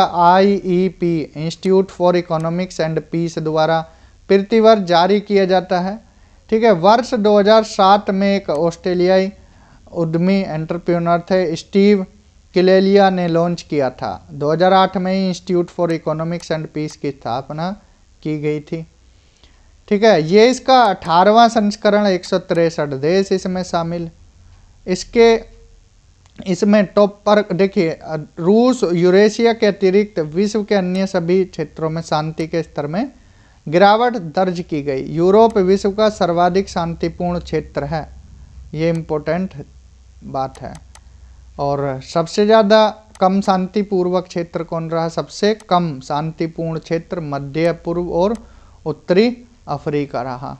ठीक है, मिडिल ईस्ट और नॉर्थ अफ्रीका, जो ये कंट्री हैं देखने को मिल जाएगी। हाँ, लड़ाई वगैरह होती रहती है सीरिया वगैरह में। यूरोप के बाद एशियाई प्रशांत विश्व का दूसरा सर्वाधिक शांतिपूर्ण क्षेत्र है। आइसलैंड विश्व का सर्वाधिक शांतिपूर्ण देश है। आइसलैंड, आयरलैंड और ऑस्ट्रिया। ठीक है, ये ध्यान से देख लेना। भारत को 116वां स्थान प्राप्त हुआ है। ठीक, भूटान दक्षिण एशिया क्षेत्र में सर्वाधिक शांतिपूर्ण देश है। अफगानिस्तान दक्षिण एशिया का सबसे कम शांतिपूर्ण देश है। ठीक है, ये कुछ आंकड़े हैं। यमन, अगर कंट्री में देखा जाए तो यमन विश्व का सबसे कम शांतिपूर्ण, लीस्ट पीसफुल कंट्री है। सुरक्षा परिषद के नए अस्थायी सदस्य, ठीक, UNSC, United nation security council के। अब देखिए, ये जो यूएन के 6 बॉडी हैं उनमें से एक है। अब इसमें कुल 15 सदस्य होते हैं, 5 परमानेंट हैं। परमानेंट में कौन कौन? चीन, फ्रांस, रूस, यूके और यूएसए हैं। बाकी 10 जो अस्थायी सदस्य हैं वो बदलते रहते हैं, 2 वर्ष की अवधि के लिए होते हैं। ठीक है, 2 वर्ष की अवधि के लिए चुने जाते हैं। अब कौन कौन चुने गए हैं वो देख लेना है। संयुक्त राष्ट्र महासभा के 78वें सत्र के दौरान कुल 5 सीटें चुनाव के लिए उपलब्ध थी।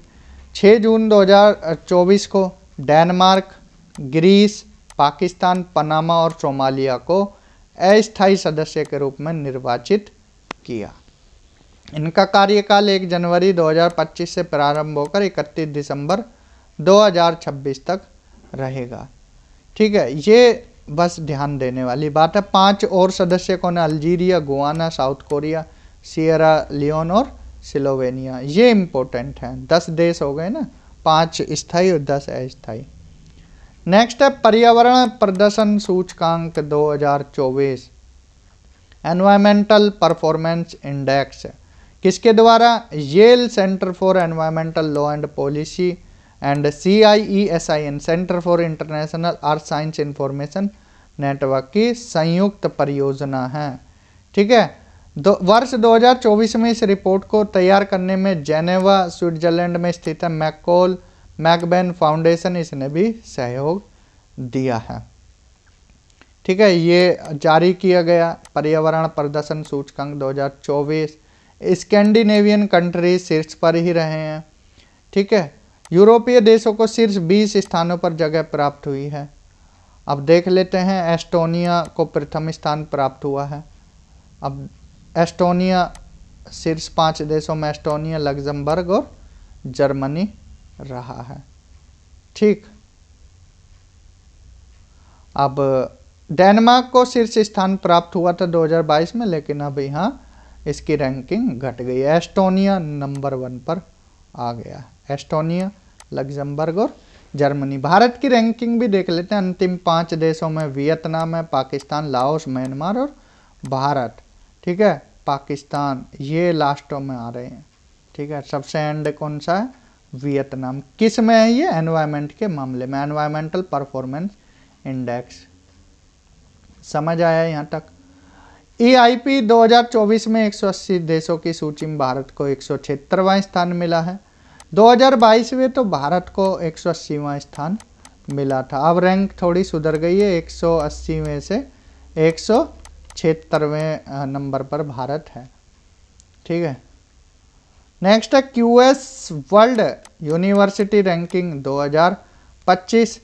तो ये जारी की गई QS वर्ल्ड रैंकिंग 2025, 21वां संस्करण था। कौन करता है? क्विकरली साइमंड्स। ठीक है, 2004 में पहली बार जारी की गई थी। रैंकिंग देख लेते हैं इसमें। नंबर 1 MIT ही रहा। MIT USA की मैसाचुसेट्स प्रौद्योगिकी संस्थान, ठीक है, 100 इसको स्कोर मिला है। Imperial college London UK Oxford तीसरे पर रहा। ये 3 याद रखना है। भारत के कुल 46 संस्थान शामिल हैं। 118वीं रैंक IIT बॉम्बे को मिली है, ठीक है, 118वीं रैंक किसको, IIT बॉम्बे को मिली है QS वर्ल्ड रैंकिंग में। यात्रा एवं पर्यटन विकास सूचकांक 2024, the travel and tourism competitiveness report, ये WEF वर्ल्ड इकोनॉमिक फोरम के द्वारा जारी की गई, ठीक, ये रिपोर्ट याद रखना है, the travel and tourism competitiveness report. इसका द्वितीय संस्करण है ये, और यूनिवर्सिटी ऑफ सरे के सहयोग से इसे क्या है प्रकाशित किया गया। 119 अर्थव्यवस्थाओं को शामिल किया गया इसमें। टॉप पर USA रहा, सेकंड पर स्पेन रहा, थर्ड पर जापान रहा, ठीक है। ये ध्यान रखना किसके मामले में, कभी बाद में आपको कंफ्यूजन हो जाए। Travel and tourism competitiveness report में USA top, Spain second, Japan third, और एंड में माली, सियरा लियोन और कैमरून रहे। यूरोप सर्वश्रेष्ठ प्रदर्शन करने वाला क्षेत्र है, दूसरे पर एशिया प्रशांत रहा, ठीक है। ये भारत को 39वां स्थान इसमें मिला है, ठीक जी। आज की वीडियो में इतना ही रहने देते हैं, कल करते हैं 3 भारतीय साहित्यिक कृतियाँ, ठीक है, नेक्स्ट वीडियो में, कल नहीं नेक्स्ट वीडियो में यही करते हैं, ठीक। तो आज के लिए इतना ही, thank you, have a good day. Hello everyone, welcome again, this is class number 19 of current affairs. आज की क्लास स्टार्ट करते हैं। 3 भारतीय साहित्यिक कृतियाँ MOW CAP क्षेत्रीय रजिस्टर में शामिल की गई हैं। MOW का मतलब है मेमोरी ऑफ द वर्ल्ड, ठीक है। ऐसे दस्तावेज हैं, लिखित दस्तावेज जो क्या है हमारे अतीत को दिखाते हैं, ठीक है। इसमें यूनेस्को ने 1992 में यह कार्यक्रम लॉन्च किया था, मेमोरी ऑफ द वर्ल्ड। अब MOW CAP memory of the world committee for Asia and Pacific में भारत के 3 कृतियों को शामिल किया गया है। वो कौन कौन सी हैं देख लेते हैं, ठीक है। पहले ये देखना 10वीं MOW CAP जो बैठक है उलान बटूर मंगोलिया में हुई, ठीक है। भारत की 3 रामचरितमानस, पंचतंत्र और सहृदयलोक लोचन शामिल की गई हैं। इसमें इंदिरा गांधी राष्ट्रीय कला केंद्र ने भी ऐतिहासिक उपलब्धि को प्राप्त करने में महत्वपूर्ण भूमिका निभाई। रामचरितमानस 16वीं शताब्दी में गोस्वामी तुलसीदास द्वारा अवधी भाषा में रचित है। इससे पहले महर्षि वाल्मीकि द्वारा संस्कृत भाषा में रचित रामायण को ही आधार माना जाता है, ठीक है जी। नेक्स्ट है पंचतंत्र, ये किसके द्वारा, पंडित विष्णु शर्मा के द्वारा रचित है। इसमें क्या है पशु दंत कथाओं, ये पोइट्री और प्रोज, गद्य, काव्य और पद गद्य का एक संकलन है, ठीक है। सहृदयलोक लोचन, ये किसके द्वारा, आचार्य आनंद वर्धन के द्वारा रचित है, ठीक। नेक्स्ट है विश्व प्रेस स्वतंत्रता सूचकांक 2024, वर्ल्ड प्रेस फ्रीडम इंडेक्स 2024। ये रिपोर्ट विदाउट बॉर्डर्स द्वारा प्रकाशित की गई 22वां संस्करण, ठीक है। इसमें अगर देखें तो टॉप 3 रैंक मिली है नॉर्वे, डेनमार्क और स्वीडन को, और इरिट्रिया देश जो है वो सबसे अंतिम स्थान पर रहा है। वहीं भारत की बात करें, पहले टॉप 5 देश यहाँ दिए गए हैं, Norway, Denmark, Sweden, Netherlands, Finland. Bharat को भी कोई खास स्थान नहीं मिला, 159वां स्थान मिला है, ठीक है, वर्ल्ड प्रेस फ्रीडम इंडेक्स में। नेक्स्ट है टाइम हायर एजुकेशन एशिया विश्वविद्यालय रैंकिंग। देखिए एक रैंकिंग क्या है, क्विकरली साइमंड्स एशिया विश्वविद्यालय रैंकिंग थी, उसमें फर्स्ट पर पेकिंग यूनिवर्सिटी चीन की थी। अब ये जो है टाइम्स हायर एजुकेशन है, ठीक है।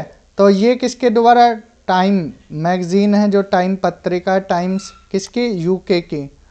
और जो क्यूएस थी ये किसकी थी, ये यूएसए की थी। तो एशियाई यूनिवर्सिटी रैंकिंग का ये 12वां संस्करण है। तो इसमें जापान के 119 विश्वविद्यालय और भारत के 91। रैंकिंग की अगर बात करें तो सबसे टॉप पर रहा सिंगुआ विश्वविद्यालय, चीन को प्रथम स्थान मिला है। तो टॉप पर रहे सिंगुआ, पेकिंग और नेशनल यूनिवर्सिटी ऑफ सिंगापुर, ठीक है। भारत के मात्र एक संस्थान को टॉप शीर्ष 100 में जगह मिली है और वो कौन सा, IISc बेंगलुरु, ठीक है। इसको 32वीं ओवरऑल रैंकिंग मिली है। वर्ल्ड हैप्पीनेस रिपोर्ट, विश्व प्रसन्नता रिपोर्ट 2024, ये किसके द्वारा जारी की गई, Gallup, Oxford wellbeing research centre, UNSDSN के द्वारा जारी की गई है, ठीक है जी। इसमें फिनलैंड को लगातार 7वें वर्ष happiest country in the world घोषित किया गया है और सबसे दुखी अफगानिस्तान को, ठीक है। भारत की रैंकिंग भी कुछ खास नहीं है, इसमें भी वर्ल्ड हैप्पीनेस इंडेक्स में भी 126वीं रैंक है भारत की। फिनलैंड, डेनमार्क, आइसलैंड टॉप पर रहे हैं। विश्व प्रसन्नता शिखर सम्मेलन यूके लंदन में, ये क्या है, इसका सम्मेलन किया गया और प्रथम कहाँ किया गया, 2017 मियामी अमेरिका में। नेक्स्ट है trends in international arms transfer 2023, ये रिपोर्ट आंकड़े सिपरी के द्वारा जारी किए जाते हैं। अगर जो हथियार हैं इसके निर्यात में अमेरिका फर्स्ट, फ्रांस सेकंड, रूस थर्ड। अगर आयात के मामले में भारत सबसे ज़्यादा आयात करता है हथियारों को, सऊदी अरब सेकंड, कतर थर्ड, ठीक है जी। जो भारत के हथियार हैं सबसे ज़्यादा रूस से 36% रूस से लेते हैं, 33% फ्रांस से और 13% अमेरिका से। नेक्स्ट है अंकोर वाट, विश्व का 8वां अजूबा बन गया है। ये किस देश में है, कंबोडिया में, ध्यान रखना है कंबोडिया में, ठीक है। कहाँ, कंबोडिया में। अब देखिए जो ये कब से चालू हुई, यूनेस्को द्वारा वर्ष 1992 में विश्व धरोहर सूची में शामिल किया गया, किसको, अंकोर को। विश्व की सबसे बड़ी धार्मिक संरचना होने का गिनीज वर्ल्ड रिकॉर्ड भी दर्ज है, किसके नाम, अंकोर वाट मंदिर के नाम, ठीक है। बस ये याद रखना किस देश में है, कंबोडिया में। 8th wonder of the world, ठीक है। अब इटली के प्रसिद्ध पर्यटन शहर पोम्पई को पीछे छोड़कर अंकोर वाट विश्व के 8वें अजूबे का खिताब हासिल किया है। विश्व के नए 7 अजूबे हैं ताजमहल, कोलोजियम इटली, ठीक है जी, और Machu Picchu Peru, Petra Jordan, चीन की दीवार चीन, the Statue of Christ Redeemer Brazil, Chichen Itza Mexico. प्राचीन विश्व के 7 आश्चर्य या अजूबे, इसमें से अब एक ही बचा है, कौन बचा है, वो मिस्र के पिरामिड ही बचे हैं। जो गीजा के महान पिरामिड है वो किस देश में है, मिस्र में। नाटो का 32वां देश कौन बन गया है, स्वीडन, ध्यान रखना है, ठीक है। नॉर्थ अटलांटिक ट्रीटी ऑर्गेनाइजेशन का 32वां देश स्वीडन बन गया है और नाटो का हेडक्वार्टर कहाँ है, ब्रुसेल्स, बेल्जियम में है। ये इम्पोर्टेंट बातें याद रखनी है, ठीक है। नेक्स्ट है याउंडे डिक्लेरेशन, याउंडे घोषणा। अफ्रीका में देखिए बीमारियां ज़्यादा होती हैं, क्यों, गर्मी की वजह से, मॉइस्चर होता है इसकी वजह से, नमी की वजह से, जर्म्स ज़्यादा पनपते हैं, बैक्टीरिया ज़्यादा पनपते हैं, तो इस वजह से बीमारियां ज़्यादा होती हैं, चाहे फंगल इन्फेक्शन की बात हो, ठीक है। तो यहाँ पर अब मलेरिया को रोकने के लिए वैश्विक मलेरिया रिपोर्ट 2023 के अनुसार सभी वैश्विक मलेरिया मामलों में 94% और वैश्विक मलेरिया संबंधित मौतों के 95% मामले अफ्रीका में दर्ज किए गए। इसके लिए अब याउंडे डिक्लेरेशन है। ये किसको रोकेगा, मलेरिया से कोई नहीं मरेगा, इसकी थीम रही है, ठीक है। याउंडे किस देश में है, कैमरून में है। डिक्लेरेशन यहाँ पर ये हुई है। 11 देशों ने साइन किए हैं, 11 के 11 अफ्रीकी देश हैं। वैश्विक आतंकवाद सूचकांक, ग्लोबल टेररिज्म इंडेक्स, ध्यान रखना है किसके द्वारा ये जारी की जाती है, Institute for Economics and Peace द्वारा। 11वां संस्करण, 163 देश। इस्लामिक स्टेट को डेडलिएस्ट टेररिस्ट ग्रुप घोषित किया। सबसे ज़्यादा प्रभावित होने वाले देश बुर्किना फासो, इजराइल और माली हैं। भारत को इसमें 14वां स्थान मिला है। पोखरा नेपाल की नई पर्यटन राजधानी बन गई है, तो ये याद रखना पोखरा कहाँ पर है, नेपाल में है। फेवाल झील भी कहाँ है, ये भी नेपाल में है। ठीक है, प्राकृतिक सुंदरता के लिए पोखरा जाना जाता है, इसलिए इसको पर्यटन राजधानी घोषित किया है नेपाल की। आर्थिक स्वतंत्रता सूचकांक 2024, index of economic freedom, the heritage foundation द्वारा इसको जारी किया गया है। इसका 30वां सूचकांक 176 इसमें देश हैं। 4 देश सिंगापुर, स्विट्जरलैंड, आयरलैंड और ताइवान को उच्च रैंक मिली है इकोनॉमिकली फ्री की श्रेणी में। मोस्टली अनफ्री में भारत, ब्राज़ील और रूस शामिल हैं। सिंगापुर विश्व की सबसे स्वतंत्र अर्थव्यवस्था, भारत को 126वां स्थान मिला है। इंटरनेशनल इंटेलेक्चुअल प्रॉपर्टी इंडेक्स, ठीक है, ये अंतर्राष्ट्रीय बौद्धिक संपदा सूचकांक, ये किसके द्वारा, यूएस चैम्बर ऑफ कॉमर्स के द्वारा और जीआईपीसी ग्लोबल इनोवेशन पॉलिसी सेंटर द्वारा वर्ष 2012 से ही जारी किया जा रहा है। 55 देश हैं। अब इसमें टॉप पर कौन रहा, संयुक्त राज्य अमेरिका रहा, यूके दूसरा, फ्रांस तीसरे पर रहा, भारत का स्थान 42वां रहा है। भ्रष्टाचार बोध सूचकांक, करप्शन परसेप्शन इंडेक्स सीपीआई, ये ट्रांसपेरेंसी इंटरनेशनल द्वारा भ्रष्टाचार बोध सूचकांक 2023 जारी किया गया। इसमें डेनमार्क, कम भ्रष्टाचार वाले देश डेनमार्क, फिनलैंड, न्यूजीलैंड रहे और सबसे भ्रष्टाचारी देश सोमालिया, वेनेजुएला और सीरिया रहे। तो भारत की रैंकिंग भी इसमें भ्रष्टाचार में कुछ कम नहीं है, 39 अंकों के साथ 93 नंबर पर है। ठीक है, और 2022 में 95वें स्थान पर था, 93 रैंक मिली है। भारत के अतिरिक्त कजाकिस्तान, लेसोथो और मालदीव को भी 93वीं रैंक हासिल हुई है। मतलब भारत कुल मिलाकर आखिरी पायदान से पर आया है 93 नंबर पर। गरबा मानवता की एक अमूर्त सांस्कृतिक विरासत, ठीक है, गरबा को यहाँ खुशी की बात यह है, गरबा को इसमें कल्चरल इंटेंजिबल हेरिटेज में शामिल किया गया है। ठीक है, और ये मीटिंग कहाँ हुई थी, ये भी ध्यान रख लेना है कि ये बैठक कहाँ हुई थी, मध्य कसाने बोत्सवाना में संपन्न हुई थी और गरबा को ऐड किया गया था। तो भारत की अमूर्त सांस्कृतिक विरासतों में पहले ऐड किया गया था रामलीला को, फिर वैदिक मंत्र को, कुटियत्तम, रम्मन, मोडियट्टू, कालबेलिया, छऊ नृत्य लद्दाख के जो बौद्ध मंत्र हैं उनको, संकीर्तन पंजाब के जो ठटेरे हैं और उन पीतल और तांबे से बनाए जाने वाले बर्तनों की शिल्पकला, योग, नवरोज, कुंभ मेला, दुर्गा पूजा 21 में और गुजरात का गरबा 23 में शामिल किया गया। वैश्विक पेंशन सूचकांक 2024, ये किसके द्वारा, Mercer CFA institute global pension index 2024 जारी किया गया। 16वां ये इसका संस्करण। टॉप पर रहे नीदरलैंड, आइसलैंड और डेनमार्क। भारत का स्थान रहा 48वां। वैश्विक भूख सूचकांक 2024 ग्लोबल हंगर इंडेक्स, ये 4 इसमें संकेतों पर दी जाती है, child wasting, child stunting, child mortality, एक क्या बचा, अंडर नूरिशमेंट। ठीक है, इन चारों पर किसके द्वारा जारी की जाती है, कंसर्न वर्ल्ड वाइड और वेल्थ हंगर हेल्प द्वारा संयुक्त रूप से ग्लोबल हंगर इंडेक्स जारी किया गया। 19वां वार्षिक संस्करण, 127 देश। इसमें जो एक्सट्रीमली अलार्मिंग में कोई भी देश इस स्थिति में नहीं है, कोई भी देश भूखमरी की चरम भयावह एक्सट्रीमली अलार्मिंग में नहीं है। 6 देश अलार्मिंग में आए हैं, सोमालिया, मेडागास्कर, चाड, यमन, बुरुंडी और साउथ सूडान। ठीक है जी, और भारत किस में आया है ये देख लेना है।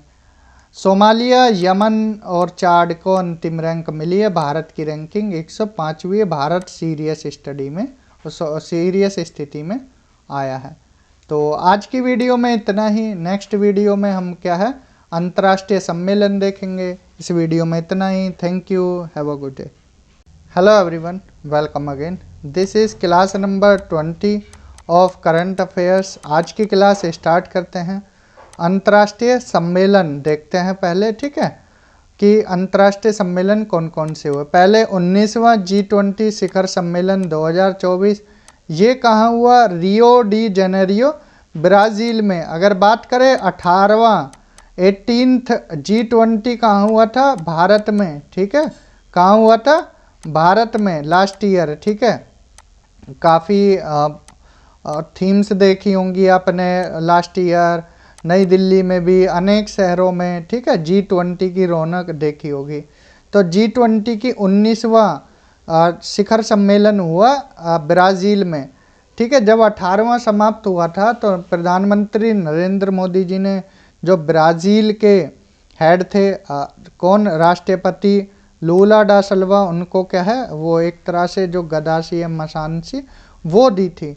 तो अब 19वां यहाँ हुआ slogan building a just world and a sustainable planet, और इसमें अफ्रीकन यूनियन को भी शामिल किया गया था, ठीक है। किसको?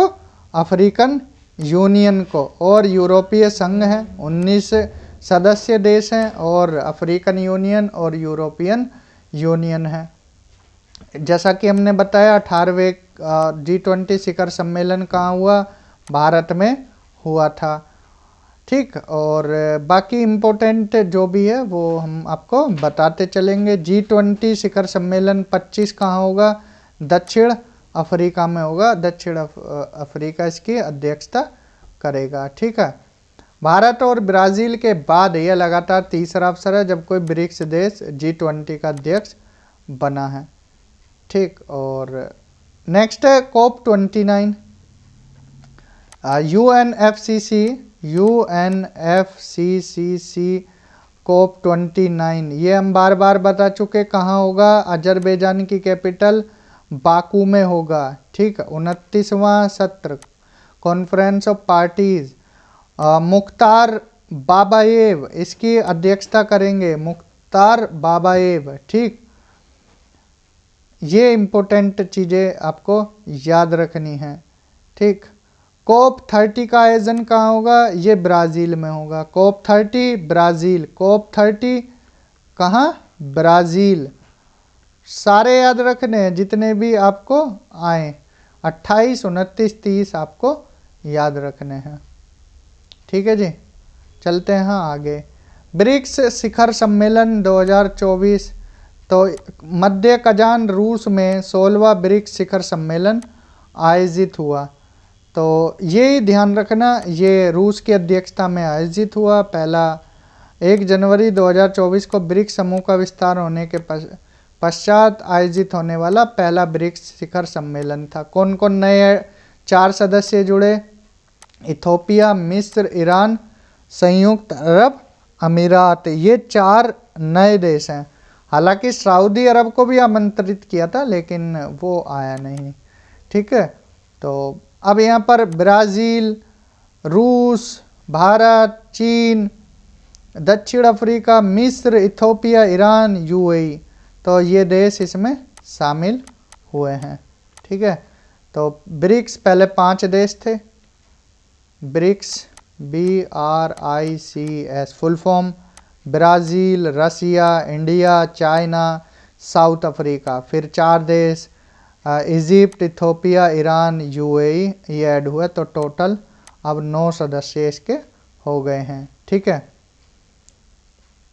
नाटो के सदस्य देश तुर्की ने पहली बार ब्रिक्स शिखर सम्मेलन में आमंत्रित अतिथि के रूप में भाग लिया है, ठीक है। ये कुछ बातें ध्यान रखनी, ठीक है। ये सब ब्रिक्स के बारे में है। कजान डिक्लेरेशन जारी किया गया। ब्रिक्स भूगोलवेत्ता दिवस, ब्रिक्स जोग्राफर डे 18 अगस्त को, ये एक नई पहल है, ध्यान रखना है, ठीक है। 18 अगस्त ब्रिक्स जियोग्राफर्स डे। भागीदारी देश नई कैटेगरी बनाई गई है जो कि पूर्ण सदस्य नहीं होंगे। ठीक है, 13 देश हैं जो भागीदारी देश के रूप में शामिल किया गया। अल्जीरिया, बेलारूस, बोलीविया, ये नाम देख लेना। 2025 में ब्रिक्स की अध्यक्षता ब्राज़ील द्वारा की जाएगी। ठीक है, तो भारत की तरफ से प्रधानमंत्री नरेंद्र मोदी जी गए और एस जयशंकर, इन्होंने क्या 16वें ब्रिक्स शिखर सम्मेलन के अवसर पर आयोजित ब्रिक्स प्लस आउटरीच पूर्ण सत्र में भारतीय प्रतिनिधिमंडल का नेतृत्व केंद्रीय विदेश मंत्री एस जयशंकर द्वारा किया गया। ब्रिक्स क्या है? Inter governmental organisation. 9 सदस्य हो गए हैं। 45% जनसंख्या दुनिया की इसी में है और जीडीपी 37.3% है, वैश्विक GDP. NATO, North Atlantic Treaty Organization 2024, ये वॉशिंगटन डीसी अमेरिका में आयोजित किया गया। ठीक है, वाशिंगटन समिट डिक्लेरेशन जारी किया गया है। अगला नाटो शिखर सम्मेलन द हैग नीदरलैंड में 2025 में होगा। ठीक है, यह ध्यान रखना, 24 का अमेरिका में हुआ, 25 का नीदरलैंड में। 50वां G7 शिखर सम्मेलन, ये इटली की अध्यक्षता में अपूलिया, इटली में हुआ।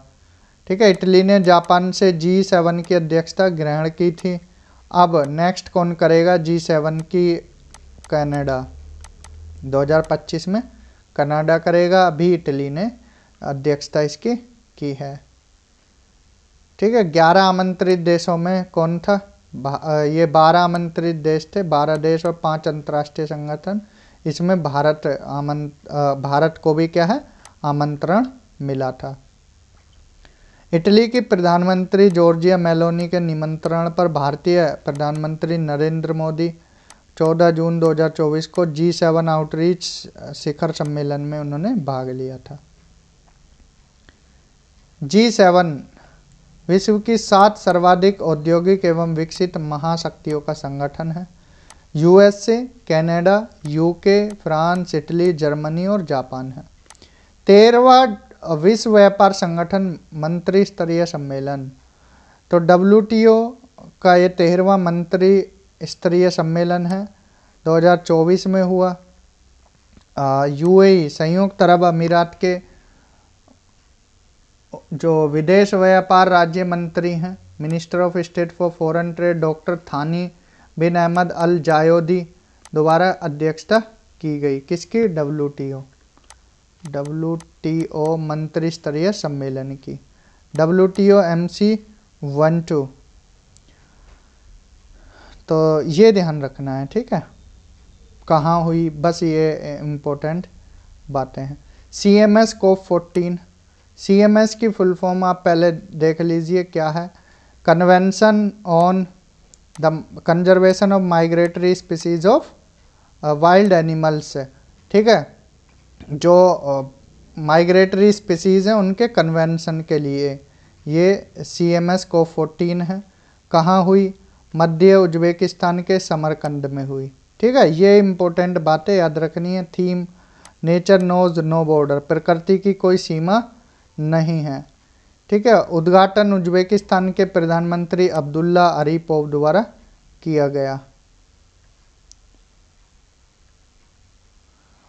19वां नाम शिखर सम्मेलन, गुटनिरपेक्ष आंदोलन के ये 19वां सम्मेलन था। कहाँ हुआ? कंपाला, युगांडा में। कहाँ? कंपाला, युगांडा में।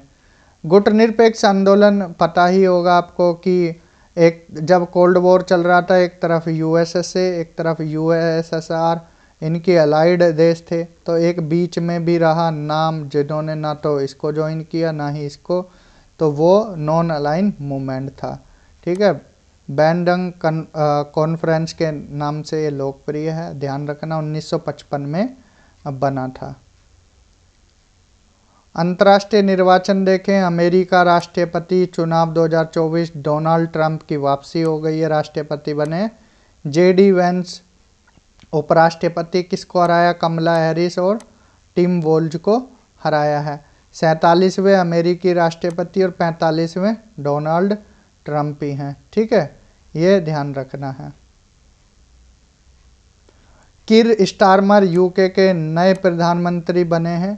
ठीक है, और यहाँ पर स्टारमर के नेतृत्व में लेबर पार्टी ने 411 सीटें जीती और किसको हराया? कंजर्वेटिव पार्टी को। मसूद पेजेशकियन ये ईरान के नए राष्ट्रपति बने हैं, ये ध्यान रखना है। गुडीज Suminwa Tuluka DRC Democratic Republic of Congo की नई प्रधानमंत्री बनी हैं, नाम याद रखना है। इंडोनेशिया के नए राष्ट्रपति प्रबोवे सुबियांतो, ठीक है, इनका नाम भी याद रखना। फिनलैंड में राष्ट्रपति चुनाव हुआ, अलेक्जेंडर स्टब क्या बने? राष्ट्रपति बने हैं। अंतर्राष्ट्रीय आपदाओं में देख लें, सुपर टाइफोन यागी, इसने प्रभावित किया किसको? चीन, फिलीपीन, लाओस, थाईलैंड, म्यांमार और सबसे ज़्यादा प्रभावित किया वियतनाम को। ये एक ट्रॉपिकल साइक्लोन है। ठीक है, इसकी स्पीड 240 किलोमीटर प्रति घंटा दर्ज की गई और इसका जो नाम है अगर देखा जाए तो इसका यागी का अर्थ होता है बकरी। ठीक है, या मकर राशि। ऑपरेशन सद्भाव भारत ने चलाया। ठीक है, जो प्रभावित देश थे उनकी सहायता प्रदान करने के लिए। गंभीर चक्रवाती तूफान रेमल, ये साइक्लोन स्टॉर्म कहाँ? पश्चिम बंगाल और बांग्लादेश के तटों पर देखने को मिला। ठीक, और यहाँ पर जो भारत का INS वरद को पारादीप से रवाना किया गया था आकलन करने के लिए। इसका रेमल का अर्थ होता है बालू, सैंड, और ये इस नाम ओमान द्वारा दिया गया। तो आज की वीडियो में इतना ही, मिलते हैं नेक्स्ट वीडियो में आर्थिक परिदृश्य के साथ। Thank you, have a good day.